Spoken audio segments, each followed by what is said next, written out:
Well, hey everyone. Hey, you know what? It seems like we were just here not too long ago. I mean, I don't know what happened. It was like we had a discussion this morning, and all of a sudden we're back for another one. It's like a double header today, right, Sarah?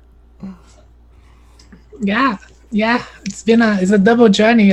Two shifts. It says weird topics too. I mean, completely different from each other. But anyways, guys, tonight kind of took a little change from our original topic. We were originally going to have a discussion dealing with some of the things that Red Pill Religion has said. But then I kind of started thinking about it, and I thought a bigger, more meta topic would be more important of when do we talk about groups like Red Pill Religion, and when do we talk about troll groups like NFFB, NIFB, and other types of organizations and groups that are out there that just predicated on the whole wanting to troll people.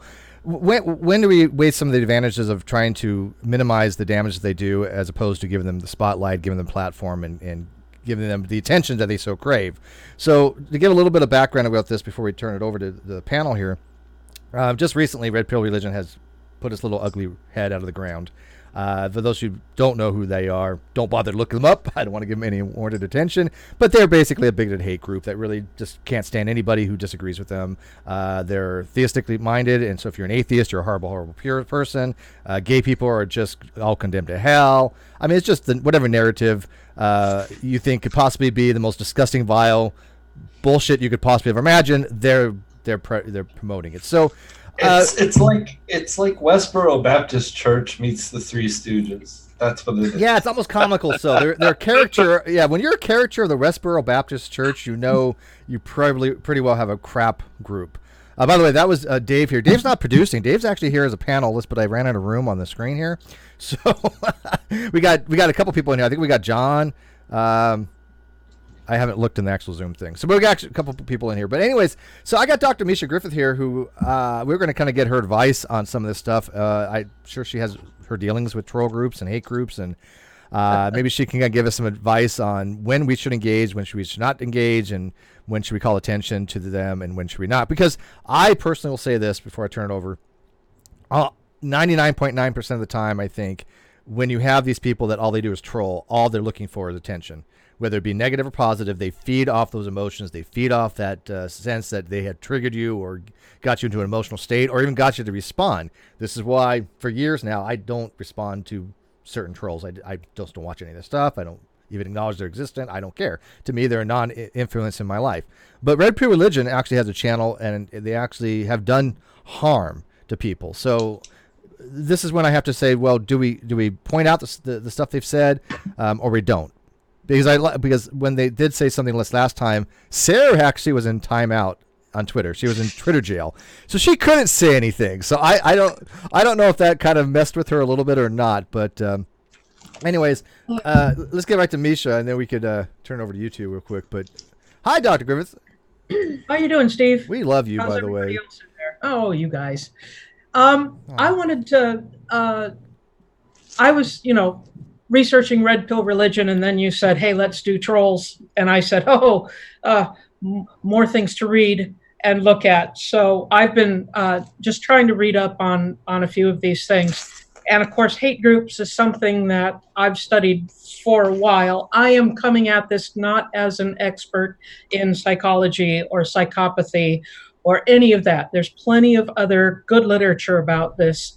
I'm coming at this as someone who has dealt with various groups and have studied history and the history of these hate groups and what they eventually turn into. So I hope I can bring that perspective to this talk. Which would be perfect. So maybe we start with Sarah real quick. Sarah, because you were in Twitter timeout on this entire thing, so maybe you can kind of lighten us, maybe what they said or basically why we even brought this up.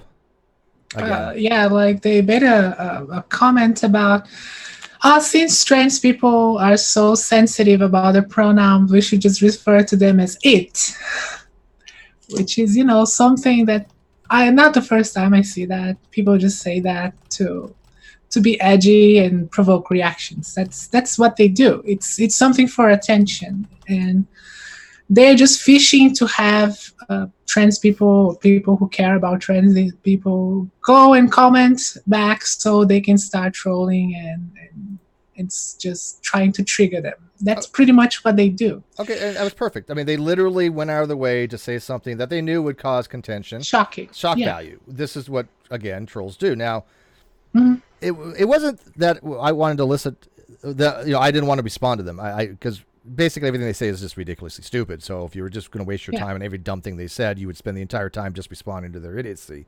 But it really does raise the question: when should somebody respond to that? When should somebody engage, and when should somebody just say, you know what, I'm not. I think that one is one that would warrant a response. Okay. As long as it's a smart response, you don't play their game. In this case, what I would do if I wasn't on Twitter jail, I would pick some of his comments, some of Red Pill's comments, where he was talking about being offended by atheists or something like that. Like, they are also easily offended. They also play the victim. They also do the same shit. So I think if I was going to do something, I would go through that approach first. If they kept trolling, I would just troll back, because you can't take them seriously. The mistake I think people often make is when they take them seriously. You just can't, because that's what they want. They want to have legitimacy. So you mock them. Let me ask you or Chesh real quick before I turn it over back to Misha here. Do you know anybody outside of RPR that actually takes them seriously? Because I don't. Not one. There isn't just nobody. It's such a small niche group that outside of them, nobody would ever say, hey, RPR really have, they made a good point. Never has happened. Josh? Well, the thing is that they take themselves seriously. Scarily so, sure. There's something interesting that these types of troll groups will do, because there's more than one kind of troll. Right? There's more than one way to skin a cat. I troll people.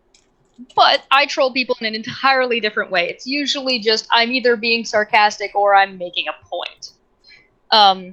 However, this kind of troll is somebody who just thinks that they're better. They think that they're moral. They come off as more aloof. They think that they know better than you or better than anybody else, and that they're going to be smarter than you. So they're going to outsmart you and make you feel stupid, and you're going to get upset. But they take pride in that. And as soon as you know that they take pride in the fact that they think they're smarter than you and they think that they're going to be able to get a rise out of you, you can just use that and spin that shit right around. It's easy. It only takes one or two, and you're just boom, done, triggered, they're out. And then you can have all the fun you want, whether that's you actually feel like spending half of a day talking to them and just watching them just degrade over the course of the day, or you can be like, well, we're done here, and you just leave. Well, yeah, but you're doing that for entertainment value, so. If you decide to do that, that's okay. There's nothing. Oh yeah, no, troll, right? I got no problems with that. But Misha, what do you think? Is there some problems with trolling the troll? Is there some problems with engaging with some of these groups that are just so visceral and so spiteful and so hateful and so bigoted? Because I tell you what, it's an objective fact at this point that those groups are that way. I don't think anybody in their right mind would disagree. Well, there are some people who give respect to Red Pill. SJ was on Red Pill for quite some time and seemed to take them. She interviewed for a little while too. Actually, she did softball interviews to all of them, talking about how wonderful they were. And I mean, it's. I think she's kind of changed her position from back and forth on RPR, but and she may have, but that suggests to me, because that gets to a larger question. Are they trolling? When is? I mean, if they're just looking for a fight, okay, then they're trolling. But if they truly believe these things, and there are some of them who I have no doubt don't, and there are some of them who I think really do. So I think it's hard to say, A, when are they trolling, and B, are we if they're behaving in a certain way, is the motivation behind that what determines whether or not they're trolling? I mean, if they legitimately believe it versus just trying to get a rise, and how do you know the distinction? Well, that's a great question. When it comes to the whole, why shouldn't we refer to transgender people as it? Misha, would you think that is something that they actually believe, or is that to elicit a response just to troll? And this was by, I'll name the person, it was by Escaping Atheism, so it gives you some context of that. Okay. Yeah, no, I think you've got to remember, these groups have their own internal structure. In the words of the great comedy duo Mitchell and Webb, are we the baddies? No group thinks that they're the bad guys, ever. Not even the Nazis. Oh, God, I went full Godwin. Didn't take very long, did it? But Tyler, Always when we have you on, it always ends up there within about first 10 minutes. I knew it was going to be Misha. I knew it was going to be Misha. I totally knew it. wow. Historian. Wow. Historian. 10 minutes, Anyway. 10 minutes, 20 seconds. Yeah, that counter's not from the time I haven't been paid. That's the counter with from the last time that she mentioned Hitler. Yeah. Well, but here's the thing, and here's something that I say that I think that is kind of unique about Red Pill, is that for hate groups in the past, they needed a structure in order to be able to reach out to other people, in order to be able to grow their movement. Even the National Socialist Workers' Party was a political party. They wanted political power. I don't see Red Pill as doing that. They don't have that kind of structure that they want to keep themselves going as a political entity. Their entire existence is the web. Their entire reason for being is to stir up trouble on the web. If they did not have this, they would not be around, period. And so I think they're a new sort of phenomenon as far as hate groups, as far as how they organize themselves. As long as they get a rise from us and we fight back, they're going to stay on because that's their bread and butter. Yeah, but there is a difference though between, I think, them and a group like the NIFB. Yeah. NIFB, because they actually had an event and they are advocating for changes in legislation. There is a difference there. Then they're not just stirring shit up. They're actually pretty dangerous because they want to change laws. Yeah. Yeah, but even the people who are just stirring things up are dangerous too. So, I mean, is it a spectrum or is there an actual qualitative difference? Yeah, and do you think RPR would actually stand behind NFIB? Now, granted, NFIB straight out comes out and says very, very vitriolic things as well. But I don't even know if the RPR will go as far as them because NFIB are Baptists, right? They're New Independent Fundamental Baptists. So they're going to have about... Go ahead. That is exactly what I was about to point out because I've watched RPR and Andrew Strelaites, I believe that's how his name is pronounced, just go hammer and tongs after Baptists. Yeah. We're not, because they're Catholic. Right. They're a militant Catholic group that we don't believe in, good faith. We believe in works. So that makes them a little bit different than NIFB as far as their fundamental ideology. And frankly, they have a marriage of convenience now. If they've got a common enemy, i.e. transgender people or the LGBTQ community, if they've got that enemy that they're both focused on, they're going to work together. The moment they don't need each other, you're going to see a complete change in these two groups, I think. And one's going to revert to a very Protestant aspect and one's going to revert to a very Catholic aspect, and they're going to be fighting. Yeah, I mean, because they do have huge religious differences in their ideology. Yes, yeah. And obviously the NFIB, I mean, they have come out and said, we think the government should kill these people. Right, I mean that's what they advocate. And what's I love that. But we're not doing it. Yeah, though. no, I love that part too. They try to like defer their ethical considerations to the government, right? Saying, well, no, we don't advocate going out and killing gay people or trans people. No, we wouldn't do that ourselves, but the government should. There's a nice historical precedent for that. The Catholic Church with the Inquisition. Especially the Spanish Inquisition. I know you didn't expect that. I do with you. But the Catholic Church, during the Inquisition, rooting out heresy, did not kill people. They found them guilty of heresy. They gave them a chance to recant. Torture was part of the finding of heresy, gave them a chance to recant. If they were unrepentant heretics, then they were handed over to the secular authorities. So yeah, the NIFB has a perfectly good historical precedent. So it wasn't the church killing them; it was the secular society that was killing them. It was the secular authorities on behalf of the church, or doing their dirty work, basically. Dr. Griffith, I always feel so much better when you come in and say such wonderful, comforting things to me. I've said this before, and I've gotten crap for it, but history is not one of my favorite subjects. As a matter of fact, it pretty well bores me. She's one of the very few people that I actually am thrilled when I hear her talk about history. That never happens with anybody else, so that's a rarity with me. But you make it interesting. I would actually love to take one of your courses. I think most people in the Great Debate community would actually pay substantially to go sit, even to do auditing. I don't know if you allow auditing in your classes, but man, oh yeah, wouldn't that be fun? Let's all do that.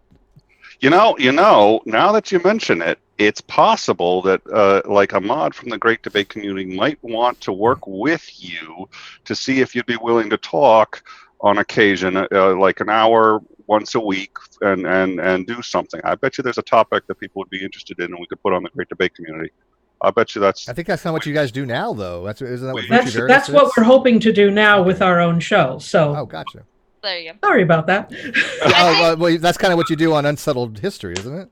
Yeah. We haven't put anything out in a couple of weeks because I was hammered by my summer classes, but we're trying to get back on schedule, a production schedule. But it's just been our schedules have been crazy. So what you're saying is my ideas are so good you thought of them ahead of time. That's why she has a PhD and we don't. Yes, exactly. So. Again, let's go back to the NFIB and all that. Now, granted, I will go on record to say that I think that they should be engaged. I think that they should be shut down. I think that we should go after the PayPal. I have no ethical problems with any of those things. I really honestly don't, because they're advocating actual violence that can actually do abject harm. So whatever happens in that regard, to see people go after them full barrel, I am perfectly fine with that. Now, I don't say things like we should shut down RPR and not give them a platform on YouTube, right? They perfectly allowed to have a platform on YouTube. They say stupid shit, but it's not causing the abject call for people's deaths. Now that'd be a completely different. Well, they have done a poll. They did a poll: should atheists be allowed to reproduce? Yeah. No, I remember that. Yeah, I remember that. Yeah. But just again, doing that poll in and of itself is a end run. It's almost like we're not advocating violence. We're saying the cops should do it. I mean, that poll isn't. I agree, but this goes back to what Sarah was asking. How do we know if they're not doing it just to get a rise out of people, or if this is something they actually believe? Oh, I agree. I was the one who asked that. Wait a minute. Whatever. You're all the same to me after a while, okay? They keep saying that they are being attacked, that they are the victims in this story. The atheists are bad and vitriolic. Like, seriously, just point that shit out to them. They thrive on persecution porn. Do you guys remember the takedown we had of RPR? They literally were trying to do everything to spin a narrative to make it all about how they're being persecuted, how their rights are being trampled, how we as non-believers are basically destroying their rights to speech and talk. And it's just like none of that ever happened on anything. I don't know. Did you watch those episodes, Misha? I saw some of them. Okay. Because it's really quite fascinating to watch them work. But it's the martyrdom that's present in Christianity is, of course, from the top down. I mean, it's always been a very prominent part of the entire religion. That's why we don't, in Jewish groups, we didn't see that kind of stuff happen early on. I mean, we did once Europe opened up to the pogroms, and then World War II. Oh, damn it! I got it again. Anyway, but that persecution was a essential part of early Christendom, the very earliest stuff, and the persecution under Diocletian, the Holy Roman Emperor, that sort of stuff. Modern historians don't think there were that many people killed under that system, but when the persecuted religion of Christianity becomes the persecuting religion of the official Roman religion of Christianity, then some weird stuff happens, and there becomes a real what is the term I'm looking for? Almost a need, almost this nostalgia for the good old days of being eaten by lions or being nailed. Make America pretty great regressive, again. Actually. Yeah, and because that's an express track to heaven in their mind.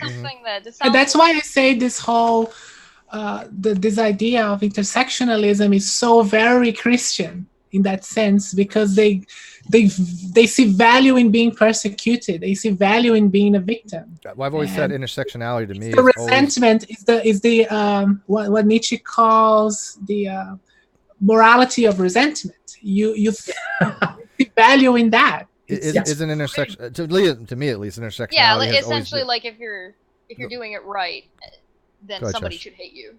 Yeah, well, this is what I was going to say. There's a tension between persecution and privilege in this intersectionality, which is basically another fancy word for feminist standpoint theory, in my opinion. But there's a tension between them. Who has the greater privilege that they're arguing against, and who has been greater, have greater persecution? And I think that the RPR, they play to that. Oh, we're being persecuted, because of the non-Christians have a privileged status, or the atheist has a privileged status, as in society. It's in a secular society. It's really bizarre narrative. Yeah. And like you never see an atheist claiming that Christians should be sterilized. They are the one saying that. I'm sure there's some radicals that have. There might be. Fair enough. Nick just. But they are doing the same shit then. Nick's beautiful face has screwed up my lineup here. Real quick, before we get back to Dr. Griffith, My Unfinished Journey, $5 said, Dr. Griffith is getting hammered by summered classes. What liquor store sells that? I saw that, and we should absolutely turn that into a drink. So, first off, I need to know what your favorite kind of drink is. Like, just a regular drink. And then second, I need to know what kind of your favorite kind of alcohol is. I am very partial to beer. But, gotcha. However, as of late, I have turned into an aficionado, I guess, of artisanal gin. Gin? Wow. Oh, okay. Yeah. Gin. If it's summer classes, it's going to have to be, I think it's going to have to be something citrus. Strong. Vodka, it's going to have citrus, and it's going to have to be bitter. It's going to be some kind of citrus gin combination. What kind of? Well, lime, definitely. Lime. Yeah. Lime or grapefruit. I am not a gin person. Now, I don't mind a gin and tonic every so often. I have a weird thing when I fly. I order a gin and tonic. All right, I'll work on that and get something. And martinis, I can kind of hit or miss, right? Gin and vermouth, but I'm not a big some gins I can taste differently than others. Like I don't know if you had a bamboo sapphire compared to like a beefeater. Yeah, I do not like sapphire. Yes, nasty. We're gonna has call a weird taste to it, isn't it? No, it's what I don't like is London dry gin. That's the type that is very dry, not very sweet. If you start looking into artisanal ones, especially ones made here in the United States, they're not always dry gin. Mm. So stay away from the dry stuff. I'm not a big gin person, like I said, especially the dry. I know you're. We're gonna have to call it the Dr. Misha Summer Hammer. Summer Hammer. Getting hammered with Misha. Okay. That could be a show. Wait, yeah, right? It's called Drunk History. Yeah, yeah, they have that already. See, somebody else thought of that first. You were so close. But they don't have real historians on it, which really pisses all of us historians off. Yeah, they don't. They have actors. Yes. They got the guy who always falls asleep. And there's hundreds of us out there on Twitter that say, why can't we do that show? Yeah. Can you imagine if she did do some kind of drunk history and all of a sudden she's like conflating all her facts? Years and you know what? I tell you what, we were playing this one game the other day called It's Quiz Time. You're never going to play with us. Just forget it. Not going to happen. There were some questions on there. They were like, when was somebody was born and how old would they die? Who the hell knows? How old was Charlemagne when he died? Kind of thing. It's like, who the hell remembers any of this? Oh, she's thinking she may have right? it. Stop it. Stop it. I think it was in his 60s. He was 71. Oh, That was closer than I'd have been. All right, historian. What century? oh, he was crowned Holy Roman Emperor on Christmas Day in the year 800. Oh, The Jesus Pope just kind of Christ. showed up and said, "Congratulations, you're now the Emperor of Rome." To which I hated people like you in nuke what school, about by that the guy way. in Constantinople? Just people Dr. like- Misha, I am not like Steve. I will invite you to the game. You're just going to be on my team. Yes. You want Jerry as well. He does geography. Well, wait a minute here. We were talking about something like this morning. Would we not have to give her a handicap, Sarah, to make it kind of an even playing field? Like she has to be drunk off her ass or something playing this. Sports and music, I completely am lost at. I can't do sports, can't do modern music. I was thinking more the lines, we'll give you like 8 shots of whatever tequila drink you're having and then come play with us. You know. Every time she gets one right, I didn't actually watch that one. Who won? Who eventually won? That's a good idea, Nick. David McGinnis, I think, took first. I took second. And then the second time we Wow. played, I think it was John that won. I thought John won the first time, Or was and it then the other Dave way won around? the second one. Maybe it was the other way Yeah. around. I mean, I Yes, got to watch the band. I was considered to be the bridesmaid both time. I got runner up both time, so they called me the bridesmaid. So when do we acknowledge trolls? Whenever we feel like it. yeah, I think that strikes me as a reasonably personal decision for everybody. The downside is, I mean, if there's a hard and fast rule, I've never seen one. I've engaged trolls much longer than I really should have, and been told by people stop, and I finally get it through my thick skull. Then there are other times I've gone longer, and people have said stop, and I've kept going, and it's actually yielded dividends. But you know, it strikes me as a personal. You know, it's a crapshoot in the 50-50. I agree with that, and I will say this: if a person is entertained by it, like Cheshire, she gets off on that shit. Okay, I don't get it myself. Hey, come on! I can't. Don't throw me under the bus right now. I am doing a no fap 1 week challenge. Oh, that's true. Okay, fair enough. So this week she's not going to get off to anything. But she does enjoy trolling the trolls. I got no issue with that. Godspeed, be blessed. But I don't really enjoy it that much, right? I there, like occasionally, like today, I will admit there was a person who was a feminist who was really just condescending and couldn't get a proper rejoinder if her life depended on it. And I was asking a very simple ethical question, and it just was responses was your typical narrative from a very far left feminist. So I basically started being condescending back. I was like, if you're going to be, condescending to me, I told her, I said, yeah, now I'm actually going to be condescending to you because the way you approach the conversation. If somebody considers that to be trolling, I'm okay with that because I'm going to enjoy that because this person came after me sideways, didn't know shit from what I was talking about, and then pretended to kind of think that they did. I get that. There's actually a method to my madness. In case of internet trolls, there is like a difference. For example, in my case, that I had to block some of the radical feminists that went after me. I had to block them because their whole thing is about retweeting my stuff to create controversy and then having people mass flag me to get me out of Twitter. Thank you. I have to block myself from these people because they want me to get me out of Twitter. That is what they really want. That's a great point. That's a really salient point. I have to block them not because I want to be in an echo chamber or whatever. It's because they want to get me out. They want to get me out. Let's follow up on that. Let me ask Misha on that because I think this is a very salient point. We all have trolls that don't like us. We all have people that will try fake accounts to do whatever to try to have a response. And sometimes we do, sometimes we don't. Sometimes we retweet, sometimes we comment, and they will take the least charitable approach in any of them. Like Sarah said, their goal is to either get you off the platform or to raise some kind of stink for their audience. Fair enough. Like I said, I don't give a shit what the hell they do because I don't watch troll stuff. But the people looking on go, oh look, here's a person like Sarah. She's not engaging. She's retreating. She wants an echo chamber because she won't address criticism. Well, but these are not honest criticisms. These are people trying to especially elicit a response from her, which are these TERFs, by the way, who are vicious, who are vitriolic. I don't engage with any of them, and that tells you that I have no desire to have anything to do with any of them. So the fact that Sarah has the fortitude to actually engage with them, I'm pretty impressed by, but I couldn't do it. So Misha, when should somebody engage like with something like a turf?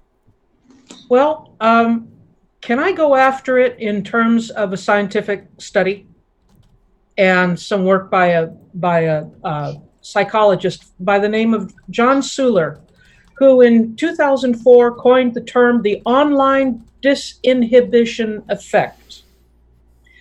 That is the loosening of social inhibitions because of the anonymity of the internet. And he goes down and lists 6 points of what is actually happening with this internet and the commenting. Now, some of this is not being anonymous, so some of it doesn't fit. A few of these things do. So point number 1, disassociative anonymity, the ability to hide your true identity. Number 2 is invisibility, or text-based without eye contact or body language. That turns somebody into less than a human being. There's a time disconnect that you don't have to immediately respond. You can sit there and craft responses. So you can, figure out that attitude or go study the person you're about to attack. That you're going to like this one, Steve. Number 4, solipsistic introjection. The other person does not seem like a real person. Number 5, disassociative imagination. The online interactions seem like a fantasy, not reality. Or other words, gamification of this process. Those groups called the griefers. And number 6 is minimization of authority. Everyone online is a peer, not an authority figure. So when looking at what trolls are doing and what is happening to them, the studies so far have said one thing, that these people are lacking empathy, whether it's psychopathy, whether it's sadism, whether it's a Machiavellian attempt to work in a political way, or if it's just plain old narcissism. What is all lacking in this dark tetrad, as they call that, is empathy. Yeah, and empathy is the tool. Dark triad would be Machiavellianism, psychopathy, narcissism, and psychopathy, and narcissism. I remember that. So, I mean, these. Okay, we can go through each one of those points maybe specifically because I think that's worth talking about. But I have noticed the exact same thing that you pointed out. I've noticed this myself, and I've told it to people. A lot of these people are not empathetic people. They don't realize they're talking to a real person. They don't treat them as if they're an actual agent of more consideration. All they're trying to do is feed their own narcissistic need to feel like they're accomplishing something by making somebody else miserable. Mm-hmm. Well, Red Pill is very Machiavellian too. Yeah, because they have political aspirations as well. Sure. I think there's a little bit of so the way I kind of go about this, and when I decide, I actually kind of have a criteria that I follow vaguely. It's not like I wrote it down, but there's a method to my madness. And essentially is a troll is worth as much time as it takes for you to shut them down. So they get value out of how long they're going to keep you talking and how upset they can make you. That's where they are getting most of their value from. Okay. So if you block one right off the bat, then obviously they're not getting no value out of that. No, that's not true. Oh, they enjoy that because they're like, oh, this person. That's okay. Blocking is the end goal, right? Yes, for most that's what of they them. Want. Yeah, exactly. Well, yeah, no, I get that at the end. Sure. Block him at the end of his trolling. That's why waste time then? If the end goal is for them. Because getting blocked at the point where they get blocked, it's essentially a multiplier. It's like a combo at the end. Now, if you block them right out the gate, they can just be like, "Oh, look, they blocked me right out the gate." Which I don't care. I don't really care if they get satisfaction for that. It doesn't bother me. Right, and that's totally fine. But essentially, like, if you're going to decide to invest time addressing them, then their value is going to be the equivalent of how much time you decided to spend. So everything, as long as you approach it that you're in control of the conversation and you are deciding what you do and do not want to do, you win. Yeah. Right? So it ultimately doesn't even matter if you win the argument. The point is that you've decided to spend as much time as you want to put in. As long as you are in control, you're winning. Now, if you've got somebody who's like a known troll and they say something kind of off the cuff that's easy to just be like, fuck you, just do that. just do it. It doesn't take half of a second. It's basically a copy-paste answer that you can just keep in Notepad and just be like, here you go, and then off you go, and you don't have to respond to anything else they've said, because everything else they're going to say after that is going to be garbage, and they're just going to make an idiot of themselves. You just got to do rote responses. Yeah, you have them just cut and paste, cut and paste, cut and paste. Yeah, exactly. So you just have like a handful of, because they get repetitive. Yeah. Often. You have to be like a stand-up comedian who's dealing with a drunk heckler. Oh, that's how I was with certain people. Like today, I was like, you know what? I'm just going to be like a little bit, not trollish, but I'm going to handle this situation of this, like feminist person as if I would like somebody heckling me, right? Yeah. And I by the way, I think it was pretty funny and pretty good. I don't think she understood any of the things I was saying, but I was like turning it back. Well, a lot of the time, even when you're engaging with a troll, are you really engaging with them directly, or are you just having fun? Sometimes other people can appreciate it far more. Sometimes it goes so far over but that's when it's really funny. That's what I like. It's like right over their heads. It's like, okay, whatever. You have no idea. So are we now having the Dark Triad for getting some kind of enjoyment from trolling the troll? I already know I'm an awful person. Yeah, she's already got that whole psychopathy thing going on. See, here's the problem. Kill people, and listen. That's a tool. But you see, here's the problem. Now you're getting into the community in which I like to call the Guy Fawkes paradox. Hey! You would have. You're gonna have to why does this not surprise me? Oh, wait, hold on. But do you realize? Can you hear me, Yes. or am I too washed out by the mask? No, you're fine. Okay. This was a real person. Mm-hmm. You'll never know it's us. You wait until I leave and I can't see the screen. I can't believe it. I don't really have anything here. I leave for 1 minute. Okay. I can poke some holes in or something. I'm so low tech here. Go ahead. I'm just making a little mask. There you go. The mask. The mask is based on the person known as Guy Fawkes, who was a Catholic supporter against King James I of England, and in 1604, 1605, he was part of the conspiracy to blow up Parliament, which was also known as the Gunpowder Plot. And of course, Guy Fawkes was the one who was found down underneath Parliament, in the basement of Parliament, with 600 pounds of gunpowder. Had he been able to touch it off at the moment that he wanted to, which was the next morning, he would have wiped out the entire Parliament, the king, his family, everybody. It would have been like if a nuclear bomb hit the Capitol building during a State of the Union address. It would have done that kind of damage to England. I thought that was Hugo Weaving. Who? Inside joke that nobody gets or thought was funny. Anyway, but to me, the Guy Fawkes paradox is one man's freedom fighter is the other man's terrorist. And where you draw the line, depends on what side you're on. Marshall McLuhan, infamous person talking about who critiqued media. He died way too soon to be part of the internet idea, but way back in the late 1950s, wrote an essay on radio and what radio was doing by attracting young listeners to that rock and roll music with their little transistor radios and the little earbuds.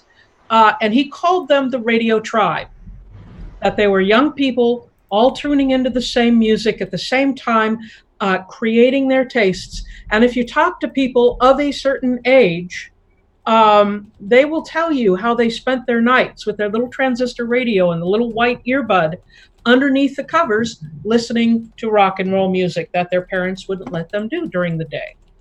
And McLuhan calls that the tribe. But that's how you create your tribe and the other. Yeah. So it's othering point that allows you to say, oh, that's them, they're terrorists. And that's what RPR does, by the way. RPR does the exact same thing. Yeah, and when we do it, we're being freedom fighters. Yay us.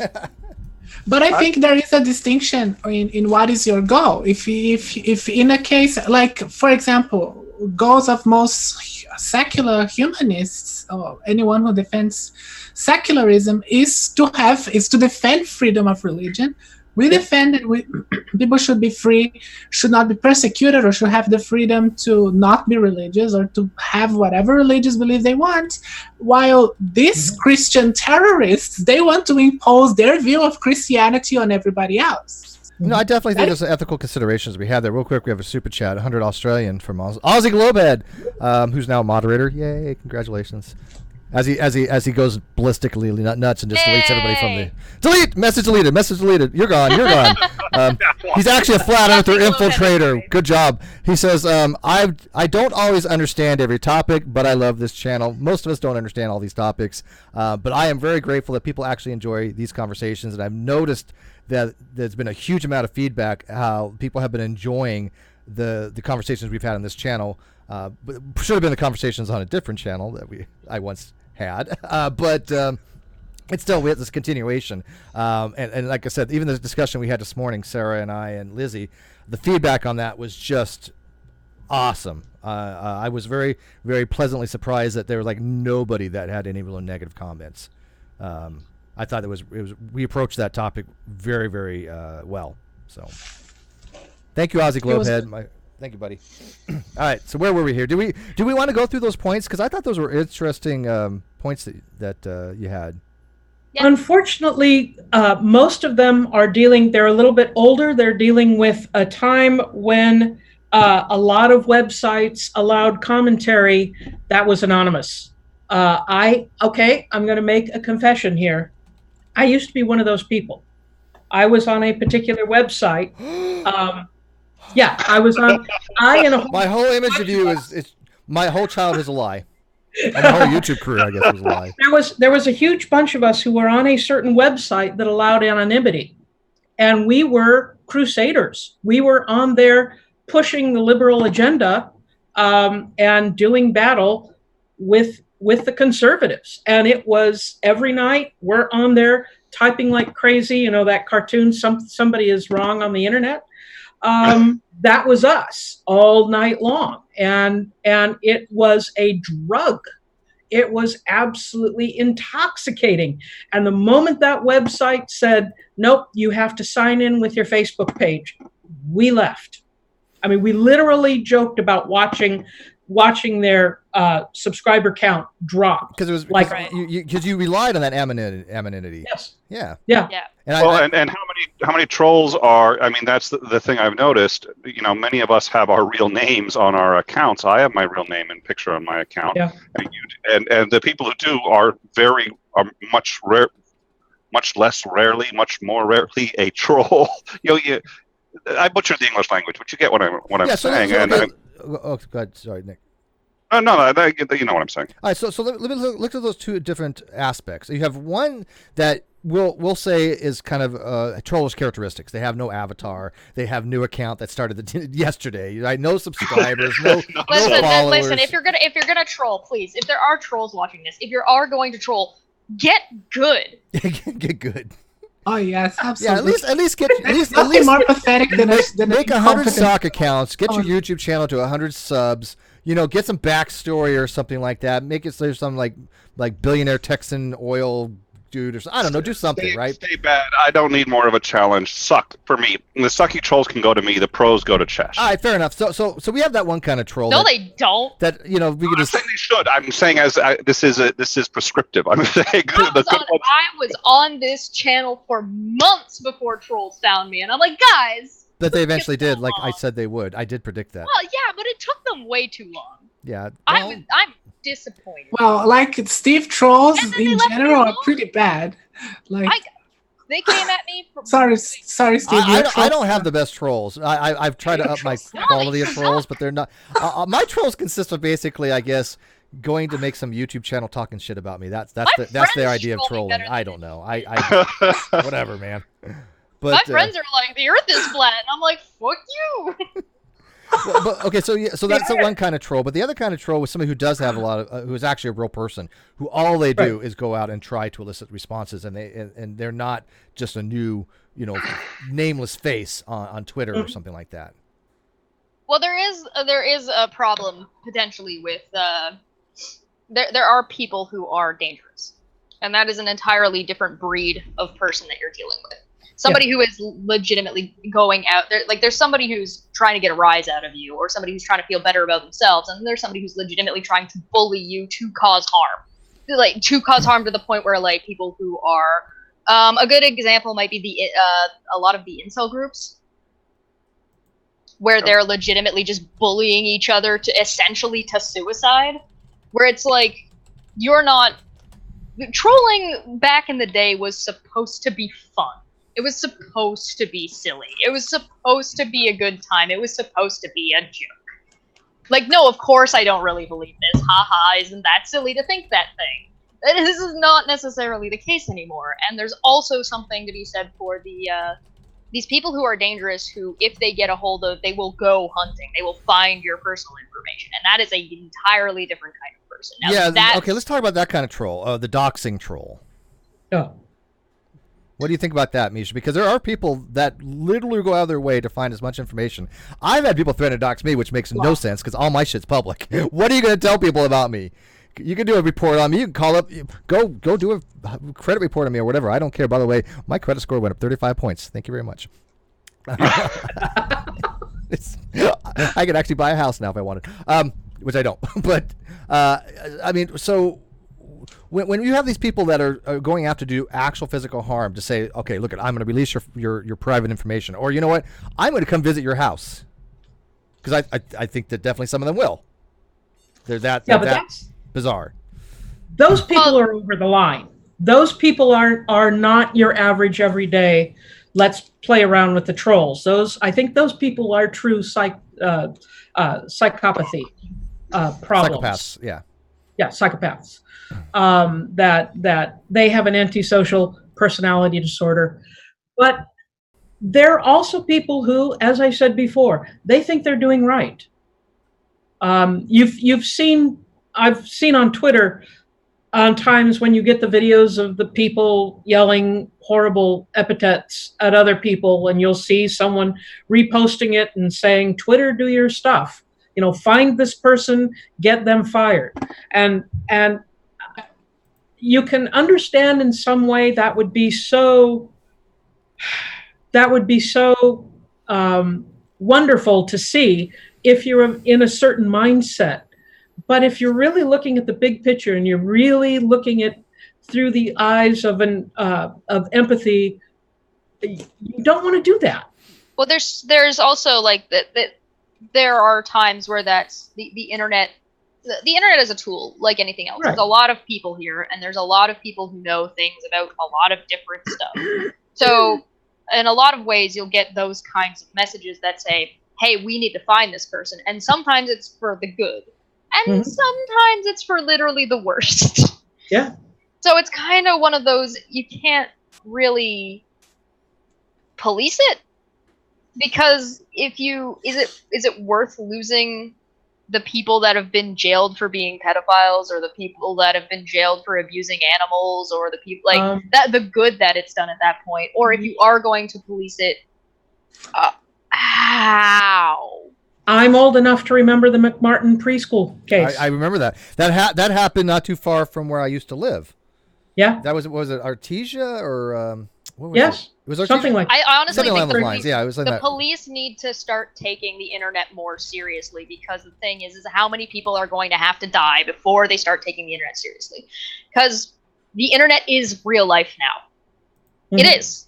Like it or not, this affects your life. Any information that you put, any real life information you put out is there forever. And it's impossible with the way things are going and the way things even are currently to not have any kind of personal information out there at all. Yeah, by the way, it was Manhattan Beach, which was by El Segundo.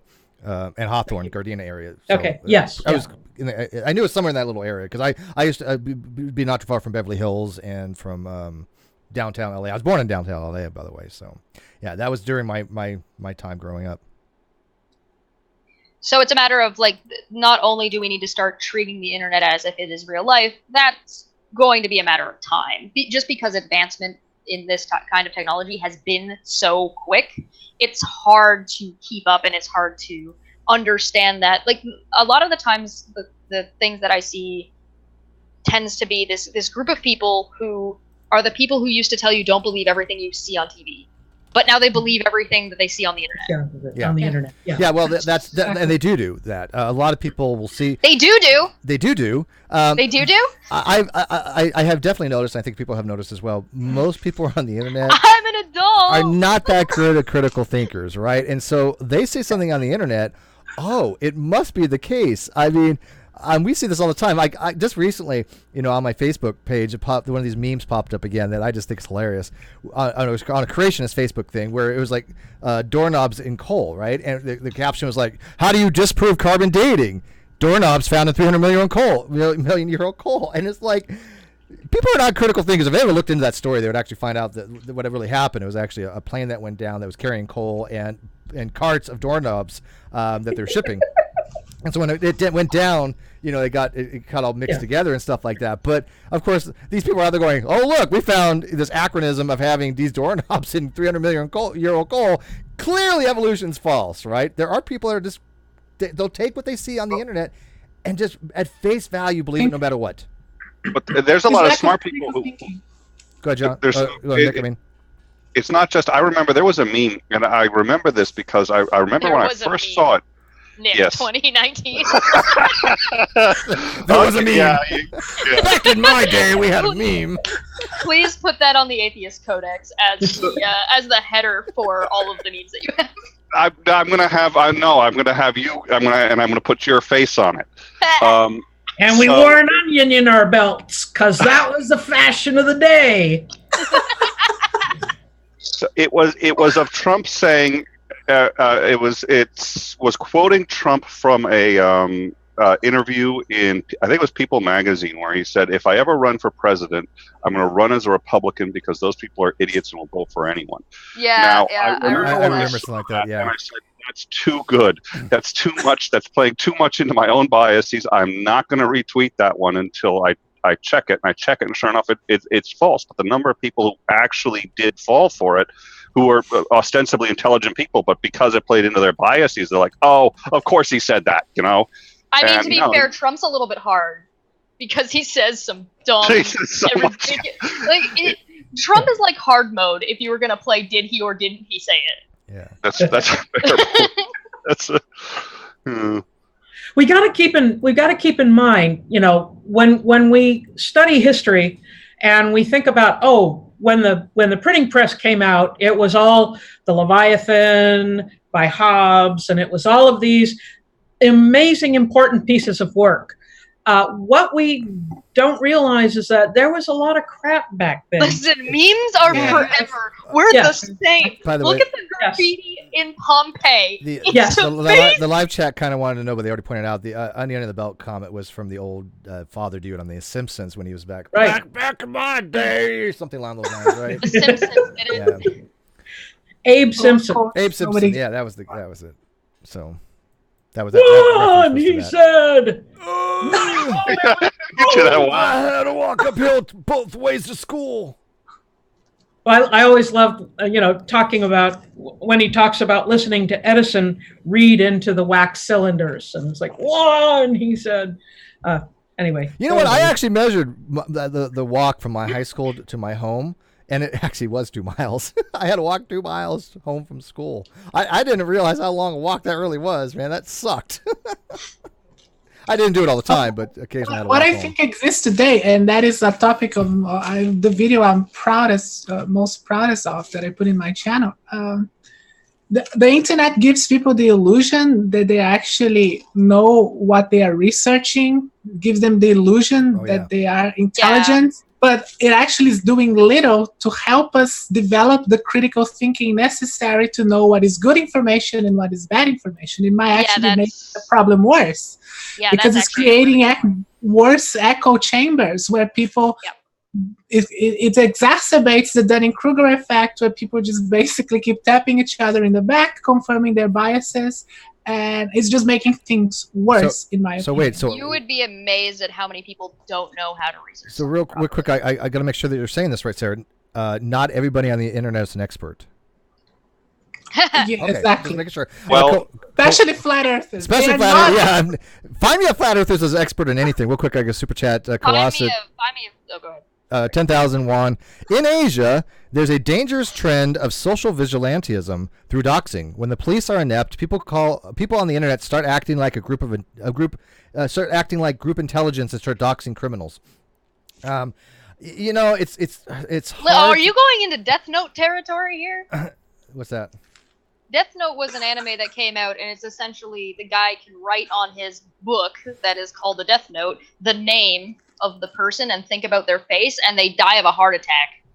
So he starts using it to kill. The best references ever, by the way. I would have never thought about that. He starts using it to kill criminals, and basically, there's one point in the show. It's a very good series. I recommend watching it. Oh no, it's always been spoiled for me now. I know what happens. No, you don't. No, you don't. No, you don't. I promise.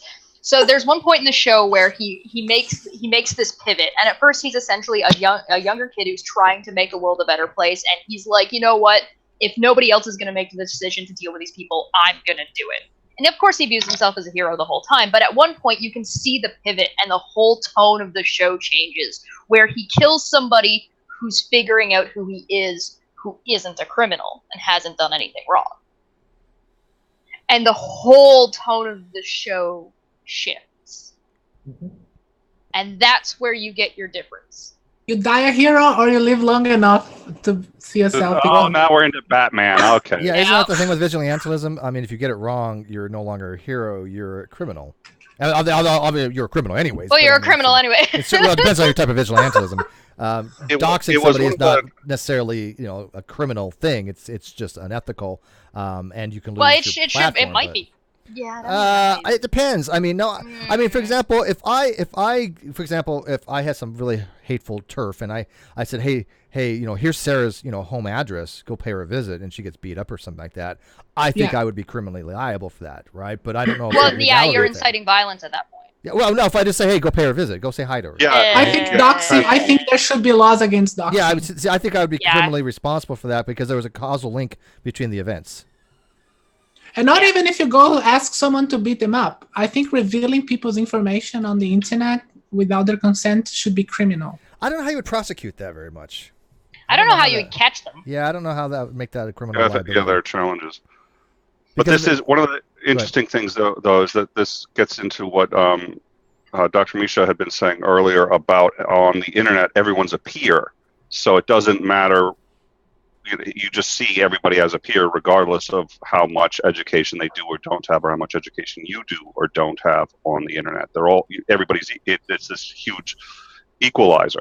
Well, there's also like a generational gap too, right? So there's like a whole lot of the younger people that are coming up now will be better at this, and they'll be better at this because they've grown up with it. They live in it. They're used to it. They're like, But this is I'm talking about when they become adults. Provided there's going to have to be a little caveat on this. The caveat is provided they've been taught how to tell the difference between how to properly research something and just because Google has one page on it means I'm right. Kawasa makes a brilliant point that I was going to catch on, but Sarah beat me to it. Kawasa says, especially when they dox the wrong person, because whoever Steve McRae is in Australia, they might get screwed one of these days by a bunch of trolls. Right. And it's not the Australian ballet dancer. That's a separate. There's another Steve McRae.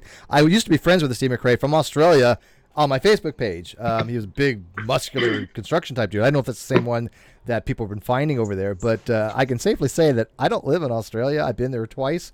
Back in the 90s, I went to Fremantle or Perth for a couple of days, and I went to Melbourne.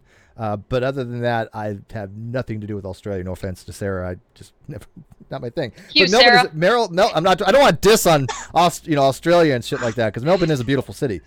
We'll send you a kangaroo to your house. Would you please? They're mean. They'll kick the shit out of me. Bitch you up, Jimmy's yeah. will. Oh my god! Well, They're mean. I've forgotten the name, and actually, I don't even want to say the name for that same reason of not troll, Eric Rudolph. Exactly. Not Eric Rudolph, but the first guy who they thought had done the Atlantic City bombing, and he got his house destroyed. They thought he'd done the Atlantic City bombing. Yeah, It wasn't him, and that information was actually confidential. The cops let it go because they said, "Hey, he's a bomber. We don't care. We're not going to protect his information." His whole house gets destroyed. He gets fired. All these things happen. Turns out it was Eric Rudolph. Yeah. That's There was a famous case in Brazil where a radio station doxed somebody as a child abuser. It was a woman, and it was the wrong person. And the woman who was doxed was beaten up to death. She was killed by an angry mob. The internet kills people. And the internet doxed the wrong person. She didn't do anything wrong. I understand why people want to remain anonymous. I don't have any issue with that whatsoever. If they want to be completely anonymous, they want to use a VPN, they want to use an avatar and never go on camera and a voice modulator. I do understand all that. No problem whatsoever. It doesn't diminish the argument whatsoever. But the people like us who put ourselves out there, all my information is public. If somebody want to pay me a visit, they can do it right now. Good luck with that. They're probably going to end up dead. I'm not being hyperbolic, but I've already explained to people there are people here that will kill to protect the homestead and to protect, like for example, the bodybuilder that lives upstairs. He has 2 young kids that come over. I guarantee it. If somebody comes paying the visit and those kids happen to be here, that person's not leaving standing up. It's just. We're very, very protective of our young. Same thing if my daughter was staying here. So I'm not fearful of that, right? I think if somebody wants to do that, they're taking their life in their hands. And I also believe very sincerely that if somebody wants you dead enough, you're not going to get out alive. I really believe if somebody really, really, truly wants to kill somebody, it will happen. Although they're going to die as well. So it's mutually assured destruction. If they're willing to trade their life for it, they can get anybody, even the president. If they want it bad enough, you're willing. It's doable. So we do kind of take those chances out there, being public people of sorts. But I respect people that don't want to do that. I get it. I really don't, because you don't want to show your so face. much shit. Well, yeah, with the face of my mind. Do you believe? I definitely want to show mine. This goes back to my point of the police and I guess probably the government need to take the internet more seriously. I agree. Than they do. If I start getting death threats or people are gonna, I don't know, show up and like rape me or whatever, because that's a regular threat that happens, then I should be able to call the police and they should do something about it. Well, okay, let's analyze that real quick. That would be a problem. I think that would tax the system because most of those people That doesn't mean they have to put me up somewhere. That doesn't mean they have to move me. No, hang on. But you're still investigating it. I think the only time these things should be reported if you actually. If I feel threatened, threats. that's what I mean. Not if I just receive a threat. If I actually feel threatened by the threat. That's very subjective. Yeah, that's sure it is. Well, of course it is, but that's the point. That's what the police are there for. If I feel threatened, I think how, for example, is happening in the UK that if you misgender someone on Twitter, they can go to your house and get your computer. And that's insanity. That's insanity. I'm sorry. That's completely insanity. Yeah, that's not. But if somebody said, hey, Cheshire, by the way, here's your real name, here's your address, I will be over tomorrow and I'm going to kill you, that should be taken as a very credible threat. Yeah, no, yeah, exactly. If you're in a situation where there is actually a threat, a verifiable, like, I don't feel safe, I'm calling the police, then the police should do something. Now, there is something to be said for the police making the decision that, you know what, this isn't a real threat, maybe you should just stay off the internet for a little while if you can't handle it. Which I've said, by the way, I made that comment as well, and I actually had extremists say, well, Steve, now you're saying people shouldn't be on the internet, because they're going to get rape threats. And that's not what I said. I made it very clear. There's a viable option to not be a public person if you are that concerned about it. I'm sorry, but as a public person, if I really thought that my life was endangered, if I really thought Chester was a sociopath and we ever like had a dispute, she's going to come over to my house and blow my head off, I'm not going to be around her. I still have the option of just not being on the internet, right? It's always a viable option. That's not what I'm saying that people should do. Like Rachel Oates is a perfect example of this happening too, because when all this was going on, she gets these very, very visceral threats to her, and some of them might be credible, but she has to make that determination. But my thing to her was, if it is something that you think is credible and you need to take a step back from the internet, that is a viable choice for a while. Absolutely. But it's not telling her to do so. It's just an option that's available that we all have as public people. And one, there's monetary issues with that, and two, the police should be trained to assist with this kind of thing. They're not. They don't know dick about this. What do you think, No Misha? offense. We've been ignoring Misha. Sorry. Sorry. No, I'm listening. I'm fascinated. You guys are doing a great job. My point is a point that you made much earlier in the talk, was that the internet is forever. Yes. You might be able to disengage for a while, but what happens down the road when, whatever your profiles have been, whatever has happened, what if, say, I've been applying for a job? Yep. And someone who is looking over my, going through all my Twitter feeds, going through my Facebook feed, and they happen to see a whole bunch of stuff. I've got lots of people who have atheist in their names who follow me. Yeah. Mm-hmm. Yeah. They don't follow me because I'm an atheist. They follow me because of other things. Well, but if you are someone who might be in the situation of hiring me, and you are someone who wants to push a Christian message, and you're looking to hire me, and you say, oh, wait a minute, this is interesting, this is unusual, I don't think this person would be a good fit. Of course, I would never find out about that, if only because smart people who hire other people do not go out of their way to say, oh yeah, we didn't hire you because of X. That's a perfect example. First of all, some of those things they can't say that, right? That would be discriminatory. But Yes. They'll find an excuse. Oh, well, of course, I was in HR. I was in retail for years. I was in middle-level management. I know how it works. Yeah. But do you think that social media should be a consideration in the hiring process? Now, when I did the hiring, right, because I've hired people, I've fired people, I've done the whole 9 yards. I've worked very closely with HR. Back then, it was never consideration. Like, for example, at Kohl's, there was a step-by-step process. I would be on the interview process. I would ask the applicants questions. We would all get together afterwards as managers and supervisors and say, how did this person respond? What do we think? And we get input.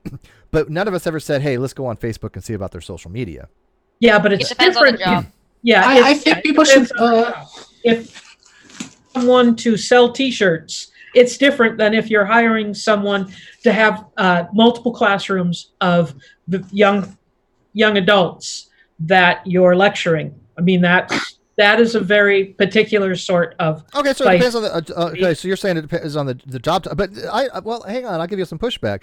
I mean, I was a customer service manager, right, and a supervisor of all that, but then I also was in charge of the kids department. Okay, I was and of lingerie and some other things. So I had a lot of different duties. But at the very end, and before I left Kohl's, I was exclusively taking care of the kids department. And so at that point, they could have looked at my social media, which would have been fine, obviously. But you're still dealing with kids. I mean, it's still a job that you're working with children when you're in charge of the kids department. Go ahead, Nick. It's a different, because I taught high school, and when I was teaching high school, you had to be aware of two things, which is, first of all, if the parents found out, the administration usually didn't care. But what they did care about was, what are the parents going to say? So if the parents find out that you're hanging out with atheists, now that's why I was really thrilled when Obama signed into law the expansion of the 14th Amendment to include atheists, so that you can't discriminate based on not having a religion. Because there were many people who tried to argue that, not having a religion is protected, whichever religion you are, but not having one isn't. So even then, I was always keenly aware that if people found out I was an atheist, I could easily get fired, and they'd find a way to do it, because a lot of a lot of parents didn't want their kids being taught by somebody who's got no moral grounding. And then the other concern was if I did something, I've got my Trump rant, which I was always terrified that people would hear it. A, because what if they don't agree with the politics? And B, students in high school might grab it and, oh, here's Mr. Souter saying loads of swear words. And, he says 16 swear words in a 30-second period. Let's play this audio for other people. And it becomes this. So all of a sudden, it becomes a problem. Yeah, I got 1,000 videos out there. People can just. Yeah. There's a really big difference in these scenarios, though, from the one that Steve gave and the ones that you two have provided, and it's a captive audience. Kids in school can't leave. They have to deal with you, and the parents have to deal with you. That's a really good. And you are in a position where you are teaching these children. Now there should be higher standards for teachers versus a store manager. No offense, Steve. Well, but, we had. Taken. Oh yeah. However. Does that mean they shouldn't be allowed to have faith or allowed to have opinions? Of course not. But that does mean that they need to be a little bit more careful, because there's a good chance that these students are going to follow them, particularly when you start going into university. Now, sorry. No, go ahead. I think one problem that often happens is that people go into your Twitter feed or go into your Facebook, see stuff sometimes from years ago, and judge your entire character based on a post, or even go through your Twitter feed and look at what you're posting or retweeting, and they make assumptions about your character without actually asking you. Now, I think it could be done that you go and you see what the person is about, but teacher who has a list of photos of herself, knowing and asking them to put into context, you don't really know sometimes what they actually meant by what they were tweeting, about what they were posting. And I think it's in some ways it's doing it's becoming simply divisive, as you wouldn't hire anyone who is the person doesn't even have to be an atheist. Just because he's associated with atheists, you wouldn't hire them. That is total bullshit. And creating and that's not an issue. That's that what point. I say that the echo chamber effect of the internet is going out in the real world now, and that is what is becoming dangerous, because this effect of people just trying to work together and just hang out with people who think exactly the same as them is leaving the internet and is going into the real world. Yes, because you've got Republican congressmen right now are trying to push a bill that would ban Antifa or people who support left-wing causes. Well, what do you mean by support left-wing causes? And what's left-wing? Yeah. How? Where do you measure that from? What is your standard? What do you want? Do people hired on those kind of those things? They made it ambiguous on purpose. Look, because if you're a leftist, you're out. But look, I mean, if you're far left, you're out. You're far right, you're out. I mean, for example, okay, none of us are Trump supporters. That's a given. But should we say, hey, this person on their social media, is pro-Trump, therefore we're not going to hire them? I don't think that's a justificatory reason not to hire somebody. Clearly, I think it questions their inability or to understand that we have a shit for president. But and so you do question their critical thinking skills. But at the same time, you can't say, hey, here's a person that has a completely different political leaning than me. They're going to make a shit employee. I don't think that actually translates. I mean, again, as the principal of our high school, I actually took everybody aside and said, keep in mind, even when you're off the job, you represent this school. And that was the thinking, and this was considered completely legal for him to say. And this was not that long ago. And and he was suggesting too, you can't go to like a porno shop or a strip club or anything like that. You cannot, there are certain things you cannot do. Not you shouldn't, but you can't do even off hours. And the concern was, what damage would it do to the? And he said this, and he had no concerns about someone recording him, and because this was in his mind completely justifiable. And the union held a meeting about it, and we reached the conclusion there wasn't anything we could do, because they were actually going to suffer consequences if a teacher was found, and they'd find a way. And it was. That's insane. But again, you're beholden to the parents who care about what's going to happen to the kids who are being taught by the guy who showed up at a porno shop wanting an 8-foot dildo. So I heard. Nothing. Never mind. I may have don't know taken that anything. analogy. I don't follow those kinds of stories, Nick. Sorry. Neither do TMI, TMI. Did you guys watch the episode we had with Dr. Fuzz Rana and Misha made a dildo joke? That was pretty funny. For reasons to believe. I don't remember it. Yeah, you made a very risque joke about sexual toys or something like that, and I was like, I thought it was funny, but I was thinking to myself, this is like Reasons to Believe, a very Christian organization, but Fuzzy's got a sense of humor. Okay. Yeah, I get myself in trouble all the time. No, whatever, man. I don't censor anybody. I was like, okay, that was out of the blue. I think there is an argument on the other side of the employer here. It's when you are employed by a company, you have to also represent their values. And there is a case going on here in Australia with a famous, like a superstar rugby player who was fired for posting like some really homophobic and vitriolic shit on the internet.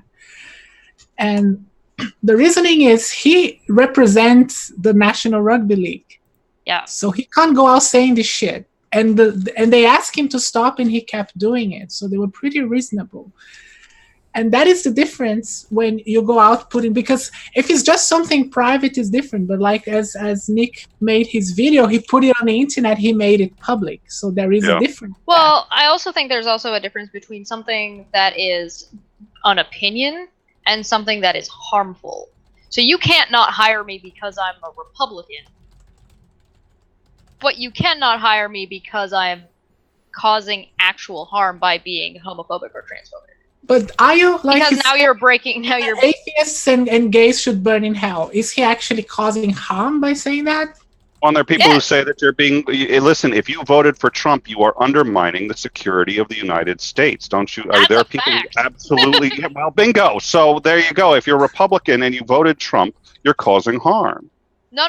If you say that, if you say Trump is causing is a national security risk, whether you're Republican or not is irrelevant. You could be a Republican saying that, right? So what you're saying there is not harmful. Voting for Trump isn't harmful because you didn't vote for him while he was doing that. And even if you should have known he was going to. Anyone who didn't know, I should have known.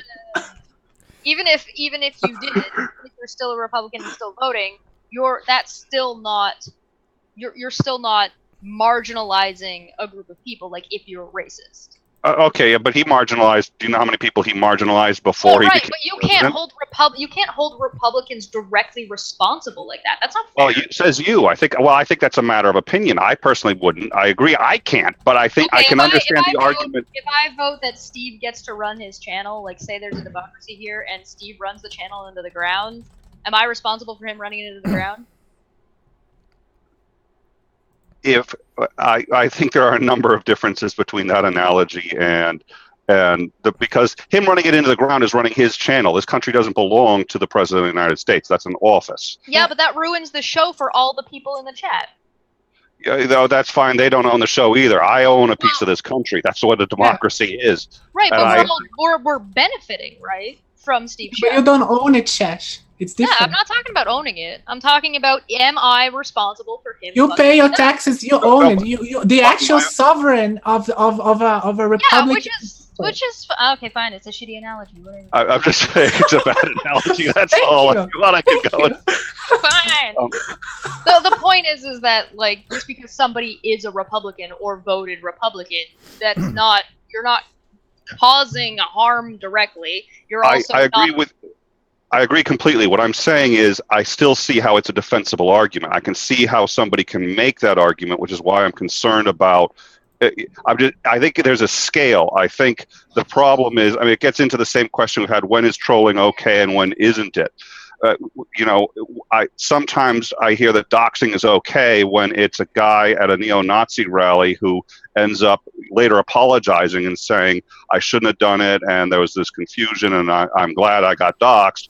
Or somebody who gets, I've had good friends who've said doxing's, that's the question, right? So if somebody's beating up cats or like putting them in bags and throwing them off of bridges for lulz, is it okay to dox that person? The answer is you're still you're the vigilante. So no, you still shouldn't be doxing people. Does good come from it sometimes? Yes. So now you're weighing your options about, is it worth breaking this law to prevent this law from being broken? Yeah. And so this would be the same case where it's like, okay, is it okay to not hire this person based on their views or the way they handle themselves in this kind of environment? And sometimes it will be and sometimes it won't be, but that's entirely going to be, it's going to entirely be up to what is the job, where are they working, who are they working for, and the individual, the risk and what they're tolerance. doing. Yeah, and the risk tolerance for the person, so it ends up being phenomenally subjective. But I think that's why. So should somebody who's homophobic not be able to find work because they're homophobic? Is what that turns into. It's like, should they basically not be able to find a job anywhere and starve to death? And this gets into something reasonable? And this gets into something, because here's the thing, which is one reason why I do lean a little bit towards engagement of trolls, because on occasion it's rare, but on occasion, after a while, you get the rare troll who sits there and says, we've been talking forever, and I realized, wow, I actually am doing damage because there's a person on the other side, and and so when you're actually not necessarily attacking them, but trying to engage honestly. Now that's rare. And I'm not sure that I'm saying that happens enough that should be the goal. But and there's always more than, and we had this discussion too on anti-theism. Is the best way to be a good anti-theist to attack people and humiliate them, or is the best way to engage them? And well, guess what? There's more than one. More than one way to skin a cat. Well, let me ask Chester. When it goes back to the whole people that have homophobic tendencies, for example, going back to the retail experience, a lot of people in clothing, believe it or not, happen to be gay. So I had a lot of gay co-workers, right? And when you're yeah, shocking, right? How I turned out straight, I don't know. Well, you are so biased. You are so homophobic for making that comment. How do you know they were gay? Did you ask? Were you being inappropriate by asking people? Oh no, trust me. One of them actually. You're never gonna work in this town again. No, one of them actually. No, listen. One of them actually. This was the store manager at the time. Literally had a phone that had inappropriate pictures on it that he had left out. And yeah. I'll give you that one.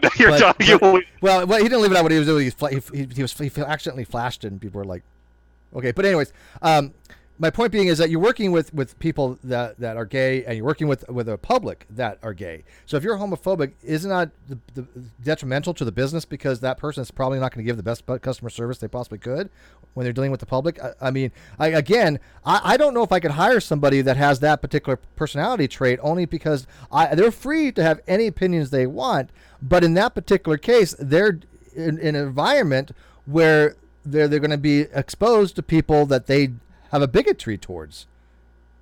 Okay, yeah. But here's the other thing, which is to some extent, and this is one that I actually got into because I know Christians who are profoundly against atheists, to the point where people accuse them of bigotry, which may or may not be true, but they're also teachers. And it's been I've seen teachers with some pretty extreme views, and for the most part, they're professionals. And for the most part, you wouldn't know, judging by how they grade the students. You wouldn't know, because they are able to just look at the grades. They're able to just do their job. So, is there a point at which you can trust people with extreme views to have those views and say, we're going to let them be who they are, and then deal with it if there's a problem? And I'm not saying I know the answer to that, but I'm saying I think it's a tougher question than just, if they're homophobic, we can't trust them to separate that from their work. Yeah, it would essentially be depending on the degree of which they are in fact homophobic, I have that you can demonstrate. Sorry, go ahead. I have a different view on this, and we can put it in a practical sense. Would you hire a racist? No, I mean the same principle. I mean whether yes, would you hire them? The problem for me is the best way to change somebody's mind, like someone who is a racist or a homophobic. Let's go back with the homophobic then. To change the mind of a homophobic is having the person working with people who are gay. That is the best way to change how they view gay people. Exactly. Because they probably hate gay people out of a stereotype. So when they see that gay people are not the stereotype that they imagine that they are, that changes their mind. I know that for experience because when I transitioned from man to woman, I was working in a very conservative environment, and I changed a lot of people's minds about trans people. And you have to recognize that it's also not going to work on everybody. So you run into a situation where you've got an employer who has to take the risk because they don't really have any other choice if the person is still the best for the job, because the job itself may be unrelated. They might be able to be homophobic and still do a good job and still work well with everybody, because you don't know that. There's no way for you to know that, even with the information that you might be able to get online. So I don't think that's necessarily on its own going to be a good way to judge whether or not they're actually going to be good at the job or not. Now, then you can decide if they're good enough at the job, or you think they're going to be good enough at the job, whether or not you want to take that risk, and then that's where your trial period starts, and that's where you go. And somebody being homophobic towards their coworkers or towards customers is grounds for firing. So you can, if it doesn't work and they don't get good, get out. Yeah, but it's a heck of a social experiment to play, especially if you're in charge of running, because then your boss is going to sit there and say, "Why'd you hire the guy?" If you say, well, that's the thing, right?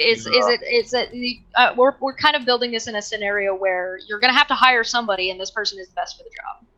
Yeah. And I think the company should argue in how to approach this. Is they're going to hire a homophobic guy or a homophobic woman, and just talk. Okay, if we're going to hire this person because they are very competent, how are we going to address the homophobia? Because the whole point is trying to make them less homophobic. If you're going to do this, how are we going to approach this? And there could be workshops. There could. I actually. But that's very idealistic, isn't it, Sarah? Real quick. No, not necessarily. I have a friend who is transsexual, and she did a workshop she works in a bank, and of course also a very conservative environment. They did a workshop where she explained to people what it means to be transsexual. She explains to people why.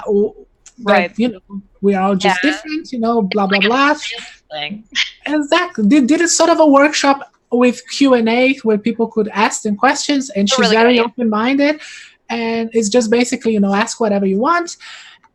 And that is the other thing as well, because the approach is important. If you're going to hire someone who is homophobic, and your and your gay employee is really defensive about this stuff, and every time someone brings up something related to gay issues, it's going to be defensive and it's going to make the problem worse. It's going to confirm the stereotype that the homophobe has. So it's extremely subjective. This is also, and this is also implying or expecting, which I think we should. I think it's reasonable to expect that companies care about the future and care about their employees and give a shit about the community that they're operating inside of. Yeah, I don't think any of those are true.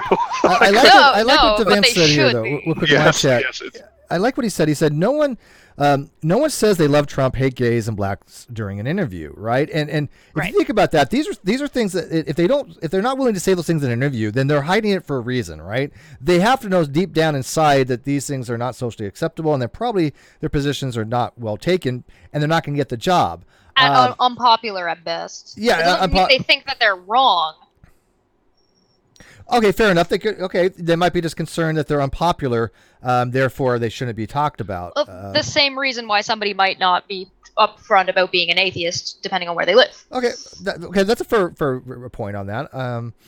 But at the same time, wouldn't it be kind of cool if they did say during an interview, "Hey, by the way, Trump's the best president we ever had, and I hate this particular race." Well, that's up to actually, if you're a good enough interviewer, you can get that out of people. Oh, you can suss out a lot of things in an interview. There's no question about that. There's certain ways you have to word things. Yes. You know as well as I do in HR, you have to be very careful of the questions you can ask, what you don't ask. And matter of fact, the questions that we ask, they are preformed questions, right? Now, you can go off script a little bit, but you have to work around that particular question to kind of suss out the answer, right? Because if people are not, you don't just take the answer at face value, because what good does that do you? You've got to inquire about that, but you have to do it in a way that doesn't lead you down a path to say, well, so what kind of political party are you affiliated with?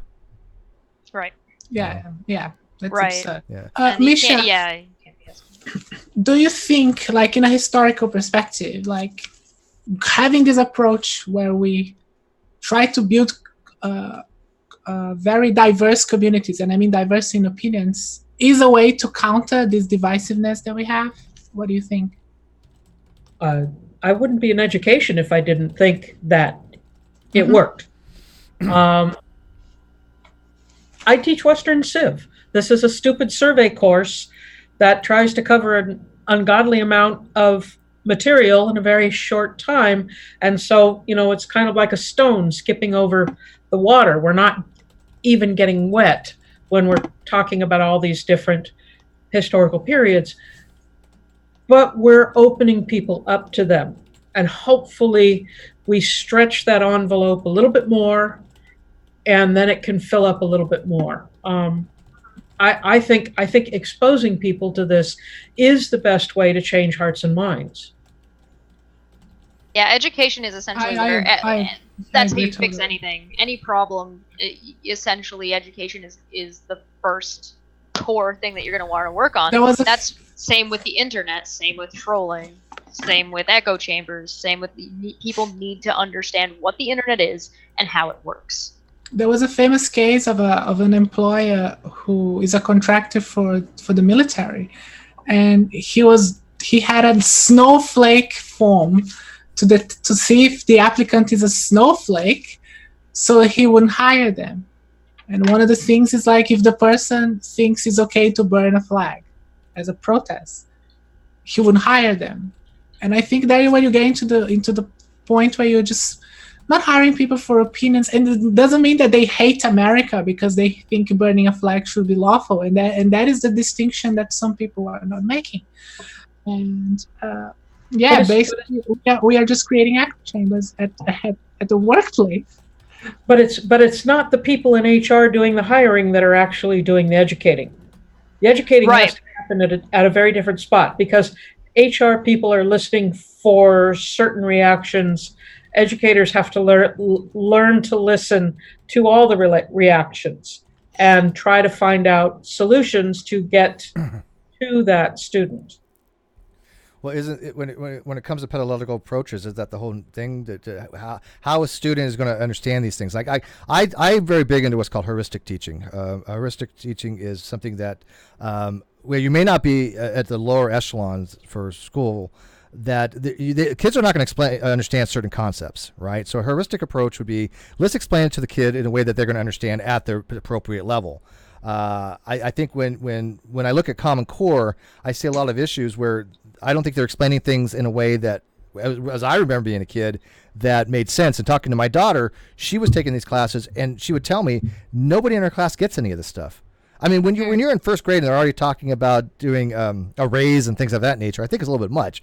My daughter was lost in Common Core type stuff, but she told me, I talked to her teacher, and her teacher said, that she wasn't a big fan of Common Core either, but she also taught it, in a little different way as well, so the student would understand it, because they do have these guidelines in California, but the teacher still can, use her own approach to explain to the concepts to the kid. Yes, Jeff. Yeah. There's also something, if you're talking about like earlier education, then you run into, there was actually a proposal that showed up around my area not too long ago that was lowering the voting age to 16. Which makes no sense to me. Which makes complete sense. No, it doesn't. If there is an expectation set and education that follows it. I completely disagree with you. The solution is not to lower the voting age to 16. I think they should up it to 21. It's not a solution, because it's not a problem. It's not that they're trying to solve a problem. I'm getting popcorn. Steve and I are going to go at it. Let's fuck you. Want to do what? The next drink? You want drinking age 12, like Germany or something, What does, hold on. Whoa, hold on. That's in the chat, and we'll go. So here's the thing. I don't think people have understanding politics at 16. The reason why I don't think it's an issue is because, one, people should be interested in politics or concerned about politics at an earlier age anyway. Two, the reason why you don't think a 16-year-old, like you general, not you, Steve, you general, think a 16-year-old can't vote or can't have the capacity to vote is because the expectation isn't already put on them. So they already don't know. And so you've already set the expectation that they don't know about this, and they haven't been taught about it, and they don't know shit about it because they're not expected to. And so You roll that No, I back don't and think- now I put disagree. that They do have an on expectation. They take civics courses. I mean, they have to understand. No, oh rule- come on, no. Don't even at me with the civics sources. Those things are garbage. They're not even a full semester Are long. you dissing on Schoolhouse Rock? Yeah, Wow. yeah, I am. Really? Can I I bet push you back still for a can second? sing. Can you sing? Can you sing the words to "I'm Just a Bill"? Can you? Huh? No. Oh. Sitting here on Capitol Hill, and now I'm just a one thing, bill. Steve. I'm Canadian. Steve, so, Okay. She pulls. You see this? You see this? She I mean, always she's pulls that the damn Canadian card. Exactly. yeah. So, Steve, do you Yeah. think 16-year-olds? How dare I not know a song about King Capitol Hill? How did So, we get Steve- Canadian in here? What? Steve, do you think 16-year-olds should be forced to pay taxes if they work? Yes, Oh, So, why can't they vote? because voting isn't contingent upon tax revenue. But that's taxation without representation. That's not what taxation without representation would be. Well, I can't vote. I pay taxes. I'm a student, an international student in Australia. The actual clause to enumerate taxation is actually enumerated in the Constitution. That's the federal government to do so, but they're being taxed on wages, right? Correct. So that's actually what's happening is the when you pay something, there's a FICA tax Right. so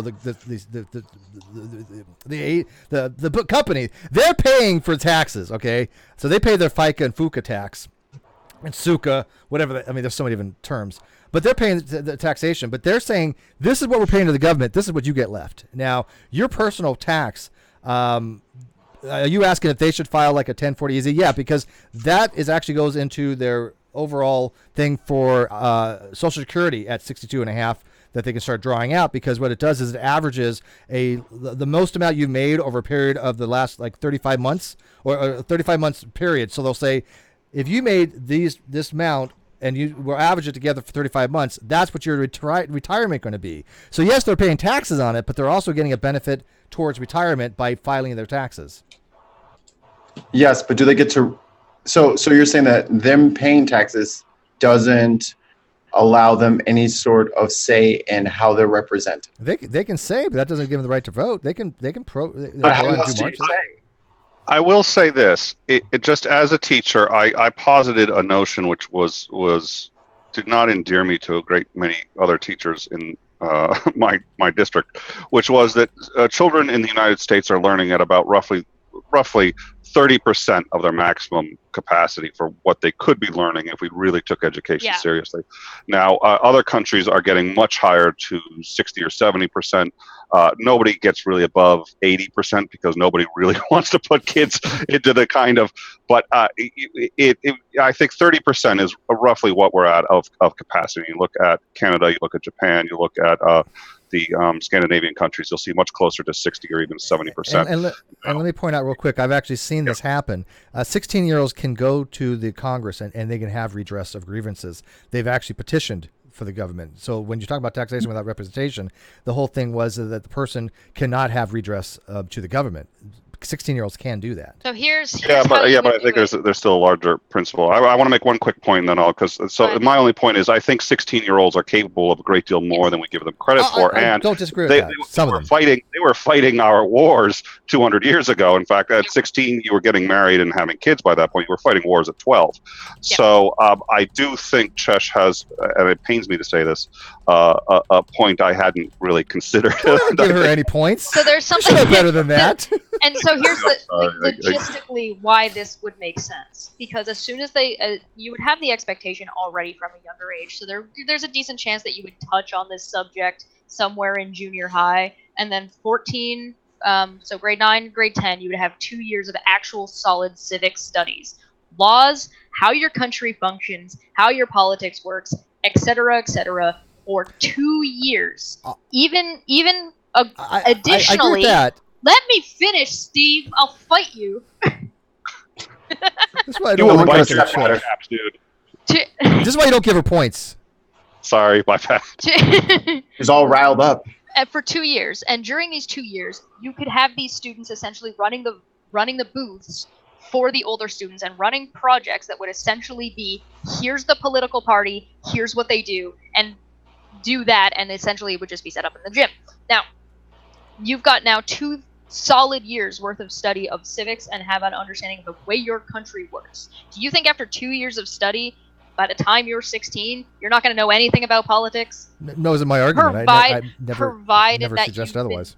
Provided that you've had that expectation. Having knowledge. So under those circumstances, would it be reasonable to expect a 16-year-old to be able to make a conscious decision?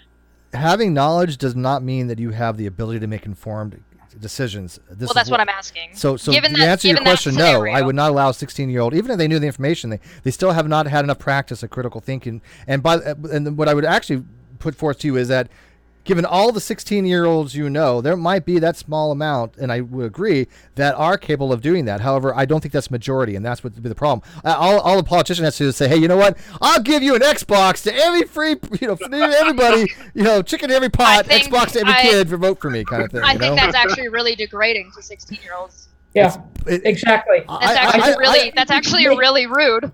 Yeah, I think you could make the this is all go full card on me. Promise to anybody at any age and buy their vote. Oh, absolutely. But which one's going to have a greater effect? I think. Okay, that's it. I'm adding ageist. I'm adding ageist. The effect would be greater on those who are less educated in the topic. It's not related. I totally agree with. No, I agree with everybody here about education. I fully believe that education is a solution for many things, and that 2 years of civics would be at least 1 year mandatory. But you just said that knowledge doesn't work. No, that's not what I said. But you're agreeing that knowledge don't, no. That's not what I said. I said knowledge doesn't necessarily translate to critical thinking. Let's keep this in perspective here. See what she does to me? I didn't say critical thinking. I know. You give a point, and you see what happens. A free set of bifocals for everyone. Yeah. You specifically asked who would it be more effective on? The tactic of buying the vote. Yeah. I said it would be whoever was less educated. You agreed with me. Oh yeah, no, I definitely agree with that. But what you said earlier was that we're talking about they were educated, it still wouldn't be good enough. That's not what I said. You have a weird bizarre narrative here. If you think about this, if you have a 16-year-old that hasn't had play it back. Listen. If you have a 16-year-old that has knowledge, and you have a 40-year-old that has knowledge, and the 16-year-old hasn't had the life experiences to really establish a good critical thinking base, but the 40-year-old on average is probably going to have more experiences to do so based upon their experiences, because no offense, but there is objectively the case that a 40-year-old is going to have more life experience than a 16-year-old because they've lived longer, right? So in that case, it doesn't always translate to the fact that the 16-year-olds can be competent enough to make these types of decisions. Sure, that's fine, but you've got a lot of 40-year-olds who are uneducated. So where would you cut off then? 16, 15, 12? 6-year-olds voting? Slippery sloping me? Yes. I'm asking, where do you think the cutoff would be? I'm just kind of curious what your line of demarcation is. I think that would be entirely dependent on what the educational system is capable of. If the educational our educational system isn't capable of 16. Oh no, I don't think no, not right now. Sure. Yeah, no. Okay, how about this? I'm a meeting. Like I said, this was in my area. I have a meeting of the minds. America is not ready. Yeah. No, I'll tell you what. I will have a meeting of the minds with you here, Chesh. We both agree that in America this would not work. This is my argument. No, not right now. This is what I'm saying. So let's take this from a very well, we're talking about 16-year-olds in general. But let's take it synchronically. Okay, so we're talking about this dispensation. Okay. Synchronic would be dealing with this time frame. So I am saying that I don't think 16-year-olds would. I'm not saying that would never be possible. If we got to a state where 16-year-olds were better educated, then I would be okay with that. How about that? Yeah, no, I agree with that. So what I would say, kumbaya, hug it out. Yay. Currently, America is not in a position to start thinking about this. America needs to revamp their entire education. Misha, would you agree with that? Is that a compromise? She's like, yeah, whatever. Yeah. She's like, I think you guys should do like pistols at 20 paces. That's how you should help. I will say she was nodding a lot while Chesh was speaking. Is all I'm going to say. I could see that camera going. But see, this is sexism here. It's just tribalism. I do think that Canada is in a position where they could make this adjustment. Now, it would take time. I'm not saying do it tomorrow. You wouldn't give the 16-year-old now the ability to vote. Okay, that's fair enough. That was more my argument. Yeah, I'm not saying. Yeah, no. I'm not saying that we should never get to the point where we can't change that. But right now, I'm telling you right now, 16-year-olds on average it wasn't are a not matter competent of to do so. yeah. It Jen wasn't a raised a matter good of, point on the Jen raised a good point on the chat. Russian vids can vote. Case yeah. closed. What the fuck? I was going to say people who are senile can I vote, gotta but I tell guess you, Russian is They're a good- actually- Should there be a there law that needs- flat earthers can't vote? I don't know. Oh my god, you want to talk about voting restrictions? There needs to be an age restriction on the other end. Yeah, well, there certainly needs to be at a minimum with driving, like, but you know, yeah. like older people. You're talking about like old people that should vote. That is actually ageism, chat. That No, would- no, that yeah, actually no, is absolutely. ageism, but yeah. There- and Actually, We're back. the It's not best- ageism. It's not ageism if you have to pass a test certifying that you're Well, not. I mean, at a like, certain age, you're no longer able to drive. Well, Yeah. But then you have to do with everybody, not only with elderly people. the best argument I have ever seen for this is Brexit. We're gonna have to share Yeah, screens here. well, David, you got an echo. Like older? Oh, You know you're an audio guy, right? Yeah, and his audio's always the worst. I don't get that. Every time. I gotta fix that. yeah, the video auto plays every time I refresh. I gotta fix the frames here. Okay, so while you guys do that, I'll be fixing the because Fix the frames, man. Nick- Yeah, no, Nick wanted to the look best pretty here for vote, everybody. the best argument I've ever seen for this is Brexit. Because it's essentially, oh, well, we remember the old days without understanding how things have changed in a way that don't make the old days viable anymore. And that we're going to be dead and don't really care about the outcome anymore. That's where you're running into a lot of Green Party problems. I think there should be maybe a base minimum of cognitive functionality for voting, and I think it should apply across the board at any age. But I think unless there's a reason to do it, as somebody who's 18, 20, 25, 30, unless you have evidence that there's something wrong, it would be redundant or probably a waste to test absolutely everybody. What happens if somebody But like yeah, keep in mind that like if you're going backwards, if you're going back to like teenagers and 16-year-olds, you're dealing with a group that has just passed the literacy test. Yeah, I was So gonna say, if when you was fail the they literacy actually test, they're failed not their allowed to SATs? vote. Yeah, when was it they like got it like they scored like a 400 on their SATs? Well, or I mean, if you wanted to put a caveat on it, they do have to have these civics tests, and those civics tests, Yeah, if yeah. they're getting civics through the ages of 14 and 15, then they should be required to score. Like if you wanted to put that caveat on, they should have a minimum score that they have to reach on those civics tests to Hey, be able to. I'm not do against that. any of those measures. So Steve, I'm just going to point out because I like Another so- Canadian. How do we keep getting these Canadians in here? Oh man, They've infiltrated. Canadians are smart. Wah. We should shut down the border. And, right. and from somebody from Chicago. That was even worse. Ouch. Oh, So Steve, I just want to point out that Yang wants to lower the voting age to 16. God damn it, David. You and Yang. Hold on. UBI. No, it's not about that. He wants to lower it to 16, but with the caveat that there be a class in school in conjunction with voting that you have to pass. So you have to do research and all that We're kind not of ready stuff. for that yet. Voting I'm sorry, for- America's just not there. No, they're not ready Yeah, yet. it's not. we're gonna get our asses handed to us. Many other more. I don't want to take the chance of a Trump too. Yes, I just don't want to take that Yeah, chance. yeah. You're. Wait, I don't wh- think the 16-year-olds in America currently, in general, are mature enough to be able to make that decision. It's a matter of what Steve was saying. I agree with. It is a matter of maturity. The president of the president of the United States who said nationally, rarely is the question asked, is our children learning? That president needs to be in the ground, like from old age. We have to be that far removed from that being acceptable in a president. And now Trump is setting a whole new bar of stuff. Yeah, I that mean, is just, with our luck, we'll have like Gary Busey be our next president or something like that. You know? Gary Busey would probably be Danny more DeVito. qualified Yeah, than. you know, Gilbert Gottfried. Oh my God, Gilbert Bradley and Danny DeVito. I Vice wanted President. I wanted to bring up a point with Mikey, Yes, ma'am. one of my favorites, who was talking about taxation without representation. Correct. Wyoming, the state, has 577,000 people approximately. They have 2 senators, 1 congressman. That means that there is a federal representative in Congress, Senate and Congress, for every 193,000 people.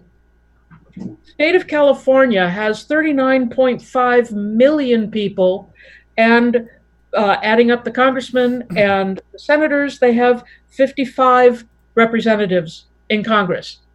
That's one representative for every 7.9 million people. Wow.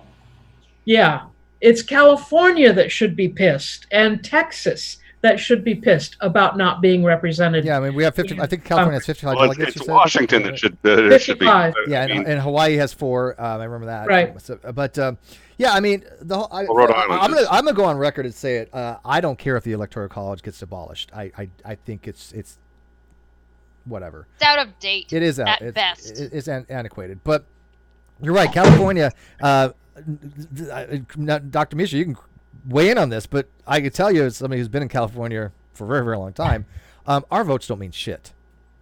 Nope, they haven't. I grew up in California. Nothing I can remember they've ever meant a goddamn thing of difference in the No. well, they haven't. that's because you're the last ones counted. But but you see, you still matter. California still actually shapes the election before the voting starts. Once the voting starts, it doesn't matter because the election's decided usually by midway through, like central. It's always a swing state. California is where they go to fundraise. Yeah, that's the moneymaker. That's the big moneymaker, right? But that's not where they know that's already been pre-decided. California is done. What they do is they raise the money in California. They're gonna go to the swing states. For example, even with Trump, when he won Florida, I think it was 49 votes that he had for that. That was a game changer. Mm-hmm. Yeah. Okay, because that was a state that could have actually gone either way. But then also get Delaware, Maryland, Rhode Island, Vermont, New Hampshire, these kind of states. In fact, I think, correct me if I'm wrong, but hasn't Iowa always predicted the president? No. Was I one of them has? That we've gone against that one in a last couple of elections. Okay, Yeah, they lost a lot. which one? One of them has been pretty accurate. Never has Republicans never won that state or something. I don't remember the thing, but these swing states are. That's where the people need to spend their time. Building up. I mean, do you think Hillary Clinton would? Do you think she would sort of waste her time in California? Of course, no. Right. Her time could have been spent somewhere else if she wanted to win the election. Ohio, and Michigan. Michigan, Ohio, yeah, okay. Those 3 states are truly the swing states. Yeah, but they're only this. Yeah, I think it's kind of like the straw that broke the camel's back analogy, though, which is when you put the last straw on the camel's back, boom, it breaks. Everyone blames the last straw. No, every straw had an equal share of the damage done to the camel, every single one. It's the last one that everybody looks at. The reason California doesn't matter is because everybody knows how they're going to vote ahead of time.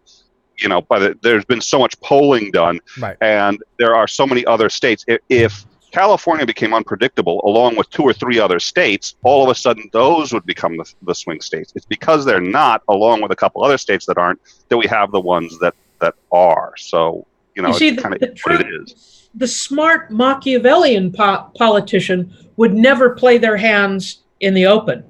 The smart politician would never know how they're going to vote, because these guys who go to Congress and basically say, "Hey, I'm going to vote party line all the way down. You can trust in me." Those guys have no power whatsoever. It is the squeaky wheel. It's the guy or woman who goes there, who's going to play it a little bit coy, who's going to have real power in Congress. And it's the 2 or 3 female Republicans in Congress who have the most power because they are willing to break with the Republican Party, especially on certain issues of women's interest. And they are, whatever one of those issues comes up, everybody wants to talk to them, and they become the 3 most 2 or 3, I forget the names, the most powerful human Susan beings. Collins, Hickenlooper, I think. Susan Collins, is it Hickenlooper? That one doesn't sound familiar, but Collins I recognize, and then at a minimum 1 other who are willing to break with the party, and they don't do it obviously as much as I'd like them to, but all of a sudden they have tremendous power with both sides, and they can say, hey, listen, I'd consider voting with you a bit more, but there are these issues that you voted against me on. How much wiggle room is there where you might be willing on 2 or 3 issues, and then all of a sudden they've got negotiating power with everyone. What do you think about a third party in America? What do I think about what? A third party. We have to have a third party. We absolutely have to have a third party. I don't think that's viable. Because I first of think, all, in my opinion, America needs a Labor Party. That's Well, the liberals would be the Labor Party here. I don't care who or what it is. If any party reaches They're a 2% vote nationally, half of it. it has to be 2% nationally. They automatically become a 3-party country, and the reason is they automatically qualify for matching funds. We have a third party, and then it's a game We've changer. tried that. We've had independent. We've had libertarian. We've had Greenpeace. We've had a lot of different. I think It's the just- Democrats are. They're always the going to problem they're I going to get see- swallowed up by the dichotomous Republican Democrat thing that we have. The problem I Because see they is the haven't reached Democrats has 2%. become two parties. The Democrats have become two different parties. You have two different Well, I mean, Democrats. you have the Reagan Republicans. You have the Reagan I'm just Democrats. curious You've got there's all these But things it's have been just so fundamentally different. You have like this really hard left, which is pretty much a Labor Party within the Democratic Party, and you have this Wall Street version of the Democratic Party that is a liberal party. You have two different parties within the One's Democratic. more economic and one's that's- more social. Yeah. But that's I am part of kinda the curious. that's Go ahead, Misha. I'm sorry, that's part of the real important difference between the American system and a parliamentary system. In a parliamentary system, you have to negotiate. What's the term that starts with a C? Coalition. Coalition. Thank you very much. You have to negotiate coalitions in order to form a government. In the American system, you have to negotiate coalitions in order to form a party. Yeah. Well, and there's nowhere to go with you have to be, if you're going to get anything done, you have to be one or the other party, and each party knows it. So the Democrats don't have to treat gays or minorities as well as they might deserve to be treated, because we're like, oh, hey, where are you going to go? The Republicans? I don't think so. That's why a third party all of a sudden forces each of them now to contend with. That's why we have 3 branches of government. It's for the exact same reason. You can't get a stable structure with 2. My argument for having us two Democratic parties is because the Republicans have found something that unite them, and they are pretty much together in one flag.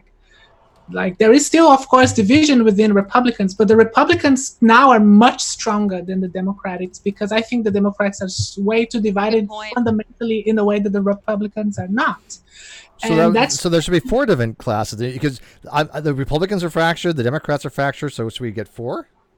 But I think the Republicans are not nearly as fractured as the Democrats. No, that's true. I mean, that's true. Yeah. And the Republicans have a permanent purity clause, and that is how they feel about abortion.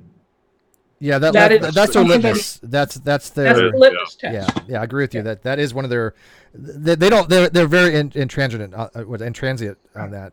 I'm Is that the word? curious Yeah. as to They're not flexible. I'm curious as to why. Would it not be problematic if the Democratic Party were to split into 2 right now, because then you'd have one major party and 2 smaller ones? Intransigent. I'm sorry. Well, we already have 50% of turnout in elections. Oh, that's an voting. entirely different problem that needs to have its own. And if I was American, I probably wouldn't vote Democrats, because I don't know what the hell they want. Yeah, that's reasonable.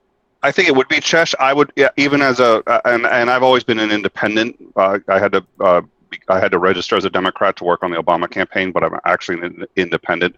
I still tend to vote Democrat, and I would actually, even if it meant giving Trump another term, I believe that strongly that we should have 3 parties. Wow. That if it meant splitting the Democrats, I would be willing to do it. My concern right now, particularly with the way the Trump campaign is, or the way the Trump administration is going, is that if Trump gets elected another term, he's not leaving office. He'll be there forever until he dies. I made an argument. I published an argument for exactly how he does that. You're saying he won't survive this. I know. I'm saying that he won't leave office. How can he not? He can only do 8 years. That's what you think. No, that's by congressional. I know. Yeah. Since when has he listened to Congress? Well, I mean, he tends to make his own rules, but that's exactly. He's packing the courts. But okay. Let me run this real quick. I personally think the reason I think he hates his job, to be honest with you, but I think that I don't think he had a clue what he was in for, and I think he's people know he's incompetent, and whoever's running the actual government, it ain't him, right? But I think that he knows that if he leaves office, he's going to get indicted. I don't think he can avoid it. Well, that could be a fear. I don't think he's smart enough to know that. Well, I think somebody's giving. I think somebody probably advised him of it somewhere down the line. The thing is Stephen Miller. This is going to be This could be an issue of where you end up with, oh look, Trump's out of office, and now it's his son. Yeah. Iraq the dog. Let's go to war with Iraq. I'm gonna post a article I wrote right after he got elected on it was called An American Theocracy, a plausible path to, I forget exactly how I phrase it, but a plausible path to essentially how he could stay in office as long as there it is, An American Theocracy. And I made this argument, and so far it's taken him longer than I thought, but he has hit about 50% of what I said he would successfully do on his way, and that he would need to achieve in order to overturn that constitutional 2-term limit and stay essentially as long as he wanted. It had to do with gerrymandering, because once you pack the courts, you start to have an effect on governors and on congressmen being elected, because if those courts don't overturn bad district maps, all of a sudden you get a permanent Republican majority. And if you don't think they'd be willing to overturn it, if Trump is the one who handed it to them, especially with McConnell still there. Yeah, but the redistricting is a huge. The judges, and he is successfully doing it with the judges. The judges is the scariest thing, because that's the only thing that really keeps him in check, and that's the one where I can't believe I can't find this article. I show this to people, and I'm like, holy shit, this is what he's doing, and it scares the living daylights out of me. But this is. Well, yeah, because the best way to change the landscape is by the judicial system, right? But get the judges, because they're they're presidential appointed, and the Supreme Court's for life, right? So yeah, they could definitely change the landscape. Do you think that there should be term limits on Supreme Court justices? No. I absolutely do, and I'll tell you why. Like, here's the thing: when those rules were written, 1, life expectancy much shorter. 2, people voluntarily stepped down from those positions on their own. They didn't stay. But those aren't the reasons why we have term limits for them. But the reason we have term limits for the Supreme Court is because we don't want them to have to be influenced by having to be reelected and care more about their reelection process than they are about judicial No, you don't decisions. get a reelection. You can do what I've heard proposed, but 18-year limit in each jurisdiction. Like, you could be on the Supreme Court or one of the other. David, I think what he's saying is that they can be influenced if they know. Yeah, they could be influenced. Right, exactly. There could be judicial misconduct there.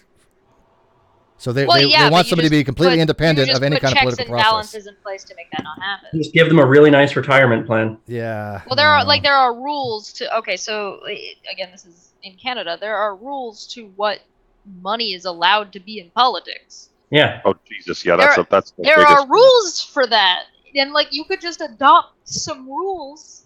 Why do I feel like if there was ever an American invasion of Canada, what would happen is you guys would get here. You're gonna kick your ass. This shit works. No, what would happen is you guys would get here, be like, this shit works really well, and then you would just have to adopt our systems.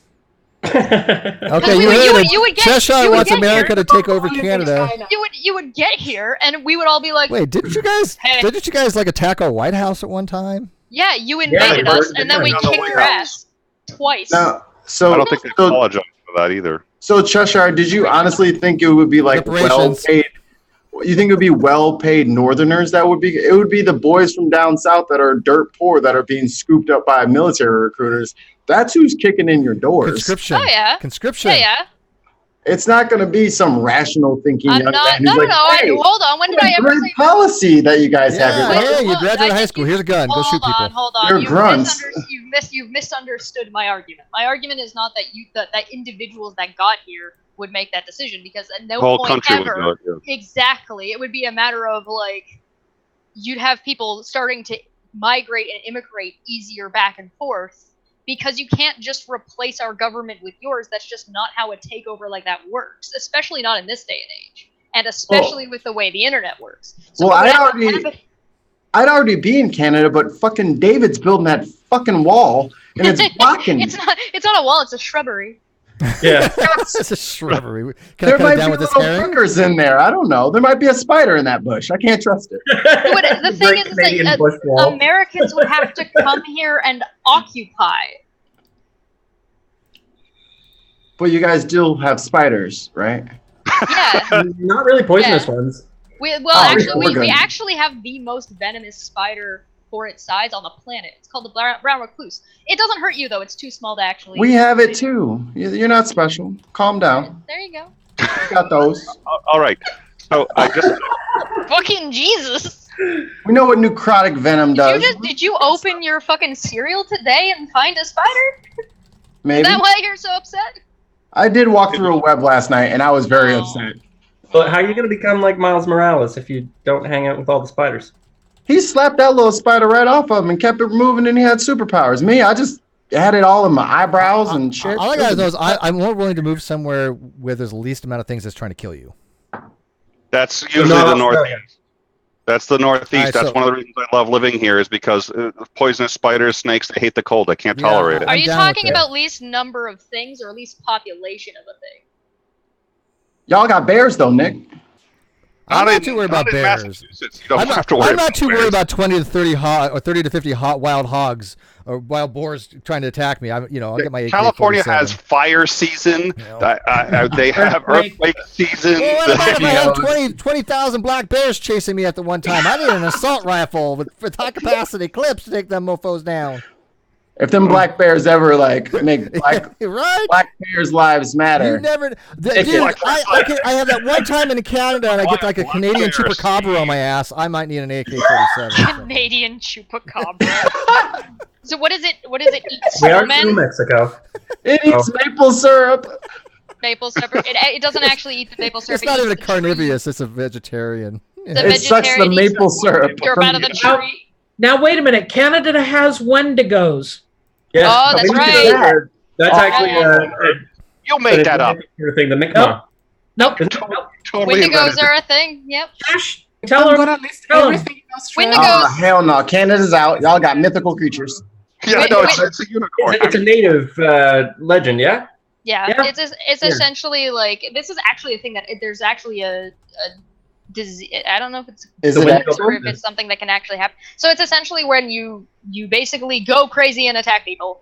And a lot of times Hell it's no. essentially Zombies? Often It's it's actually often associated with called- cannibalism. Yeah. let me pull up what it's actually called. It's zombies. Y'all got zombies in Canada. Y'all ain't said shit. Fuck that. Canada, scratch that right off the list. Canceling my trip. I am so canceling my trip. I'm pretty sure it's called Wendigo syndrome. Before you Wendigo so this is, madness, I know but- what's happening here. This is what I did to a friend of mine from Australia. This is why I love Australians. A friend of mine from Australia, we were camping, and they're like, "Oh, somebody told me that we had to worry about these animals called raccoons. What's a raccoon?" I said, "Well, a raccoon is this thing. Got black around the eyes. It's gray. It's got a bushy tail. It's about 8.5 feet tall. It's, 8.5 feet tall raccoons. and they're like, really? I said, yeah, they're everywhere. And then this was while a couple of friends of ours were out, taking a bathroom break. They come back and they're like, dude, Nick said there are raccoons here. There are really raccoons here? They're like, yeah, they're everywhere. I'm like, what are we going to do? They're freaking out. Oh Raccoons yeah, can be and pretty mean. raccoons So in can Canada badgers are and not. Yeah, no, raccoons in Canada are fucking huge. Big. Yeah. yeah. So Very Wendigo big. specifically, a Wendigo. It's called Wendigo psychosis. A Wendigo is Algonquin folklore, and it's basically like somebody they've been possessed by a spirit and they go crazy, and they like live in the woods and they're big and gangly and white. and shit. Probably based upon an animal with rabies or something. So no, it's based on people because there's something called people. Wendigo psychosis, and Okay. it's it basically is that when food and resources are no longer readily available, and the fears that one will turn into a cannibal. And basically, this does happen where if you're wandering around in the woods, sometimes something will like click in your brain, and you just start going. You just go. There was I read a story about a woman who went off the trail in the woods just to go to the bathroom, didn't come back. They didn't know where she went. She walked in a straight line for 3 days, just nonstop, just walked, and then they found her again, and she was like, she pulled her knife out because she didn't recognize the person. She didn't recognize hell no. she was a person. Oh, this she is didn't that recognize raccoon thing. They anything. are totally screwing with us. It's that raccoon thing. And like it took them a minute to calm. Psychosis. Like they did manage to talk to her and calm her down, and she was like, "I just went to the bathroom and had no idea 3 days had gone by." So this actually did happen to somebody on a bus who went getting crazy on the bus and like fucking stab the dude. Chester, let me ask you this. Do you this? Chester, do you guys have snipe hunting up in Canada? I don't know what that is. Oh, okay. Oh, you never heard of a snipe? She never got on a snipe hunt, I guess. Okay. Chesh has Canadians. things to learn. This is why I had a good childhood. You know, Snipes are dangerous. they'll kill you, You man. watched out. Yeah, they're. And by the way, they're so elusive. I mean, Hard to see, very hard to harder, spot. harder to catch. Harder to catch. She's looking up snipe. What the hell, snipe hunting? No, I'm looking at more stuff They'll about bite Wendigos. your like this. ankles and you'll bleed to death. Yeah, this Wendigo thing I'm finding fascinating. Isn't, Right? wasn't the Wendigo in some way associated with like Hannibal Lecter or something like that, or like the story? Y'all- Yeah, somebody mentions about jackalopes or man bear pig. Not that I know of. Bear pig. Bear pig. Yeah. Sure So it what was. are you talking? What is this? I'm watching a series now where they've got Yeah, I Googled God that. God is like stuck, or God is in some kind of like a man dog suit, and it's God in there. It's really really bizarre. I recommend if Preacher, you do go wanna- watch it. There's a really good in episode 2 of Supernatural is about a Wendigo. So is that why there's so few Canadians? Because you got this whole Wendigo issue that y'all are still trying to tackle? What? No. I mean, y'all got a lot of land. I would suspect there would be more people, but you got these Wendigos turning people into goddamn well, yeah. zombies. Well, no, they're not turning people. The thing is like if you go wandering into the woods, you become a Wendigo. Like it's kind of like the old fable of you follow the lights, like the will o' the wisp, and they'll lead you astray in the swamp, and then take your soul. Kind of, but they don't have to lead you away. It's essentially. By the like way, you we should wander change off, topics a on this spirit from the particular. woods will possess you. Ooh, mythical creatures. How did we get? We went from trolls to politics to mythical I creatures. know. Back and- to trolls and Wait. mythical creatures. I We're all think the way that- back around. yeah, exactly. That's what I'm saying. I think we went kind of full circle there. Interesting. See, we have themes on this channel. We won the internet today. I love it. 10 out of But, 10. yeah, So we let's are- talk about trolls for a minute. How do you fight a troll? Well, they're very weak to fire. So if you can be lit AF. It depends. Some are Yeah. some are weak to fire. Some are weak to acid. Oh, they're usually Depends on the kind of troll. Yeah, usually it is they're weak to fire, but because trolls can I play regenerate. Divinity 2, and you have to make come a, on. you have to make a Yeah, decision so between two trolls- trolls. Well- You actually kind of can blow up, but one You troll, just wait. You just wait until sunrise. that doesn't affect trolls. Well- That's vampires. No, well that's No, trolls. they turn to That's stone. Trolls- Did they turn- trolls. Oh, you're What? right. Yeah. You're Depends in on the what wrong- sort of troll, though. That's the Tolkien troll. Well, okay, Yeah, so the best. in general, a troll. They're the And best. Misha just said it. In general, a troll is weak to fire, but not weak to acid. However, both will stop their ability to regenerate. Yeah. Because I mean, you See could the drop things you them learn down on to here? 0 hit points, Steve. So, the so Colorado. here's the thing. So you're ever out in the wild and you run across a native renegade visceral rabid troll, you now know how to fight one. See? Yes. Safety. They first. want to. They want to know if it's a Canadian troll or American troll. What would an American troll and Canadian Canadian trolls, after they eat you, they thank you. And The Canadian trolls are tall and They they say sorry apologize after for every eating you. bite. the Canadian trolls are like tall and gangly like a moose, and the American trolls are more Short and like fat. stumpy. Yeah, You're calling us Stumpy. You know which mythological just the creature trolls. that you should be most afraid of? Discount garden gnomes. I hear they'll take you for about 50%. They only eat half of you. Oh no, they take the whole thing. They tell you they're only eating half, but really they eat Yeah. everything. They're actually a distant cousin of the borrower. But we are going to the 2 hour mark, so I'm going to have to wrap this up. This was like really fun, to be honest with you. I didn't think having a discussion about if we should engage trolls would end up to be this interesting. And I like the fact that we don't stay on topic sometimes and go kind of diversified. I think it adds Nobody to wanted to listen to us talk about stupid, shitty trolls for 2 hours. Well, and you know what? But again, full circle. Think of the meta narrative here. We didn't want to take too much time talking about certain groups like RPR. We didn't want to take certain times, much time wasted on talking about trolls, and we They're didn't. only worth as much time as you devote. And I think that this hangout here kind of demonstrated that very effectively. We only gave enough, to it that needed to be, and the rest, moved on to something else. Everybody go read Nick's Meta. Thingy-Madoodly. What? I linked it in the chat again. Read his article. Oh, thank you. Yep. That's my chat on, and it actually starts with controlling the media. Oh, okay. And how he it was called Demagogue, the end of an American Republic, a plausible path for the end of American Republic. Not that he's necessarily going to succeed, but a plausible path for how he could do it. Yeah, And Steve, Nick we're writes. on tomorrow, right? We are on tomorrow, so let me give people what we're doing. We are doing a caffeine corner tomorrow. I think we're going to be reading comments, I think, tomorrow. Does that sound good that you wanted to do? I mean, there are a lot There are of a lot. comments, and they're pretty great. So I think that I think it's time for that again, because every 4 hours I- of deleted I comments. check every so often. All of a sudden, be like 100 deleted comments, 250 Well, deleted comments, 50 deleted comments. I think we should probably maybe just stick to the ones from that promo video. That's fine. The reloaded one. Whatever you want to do.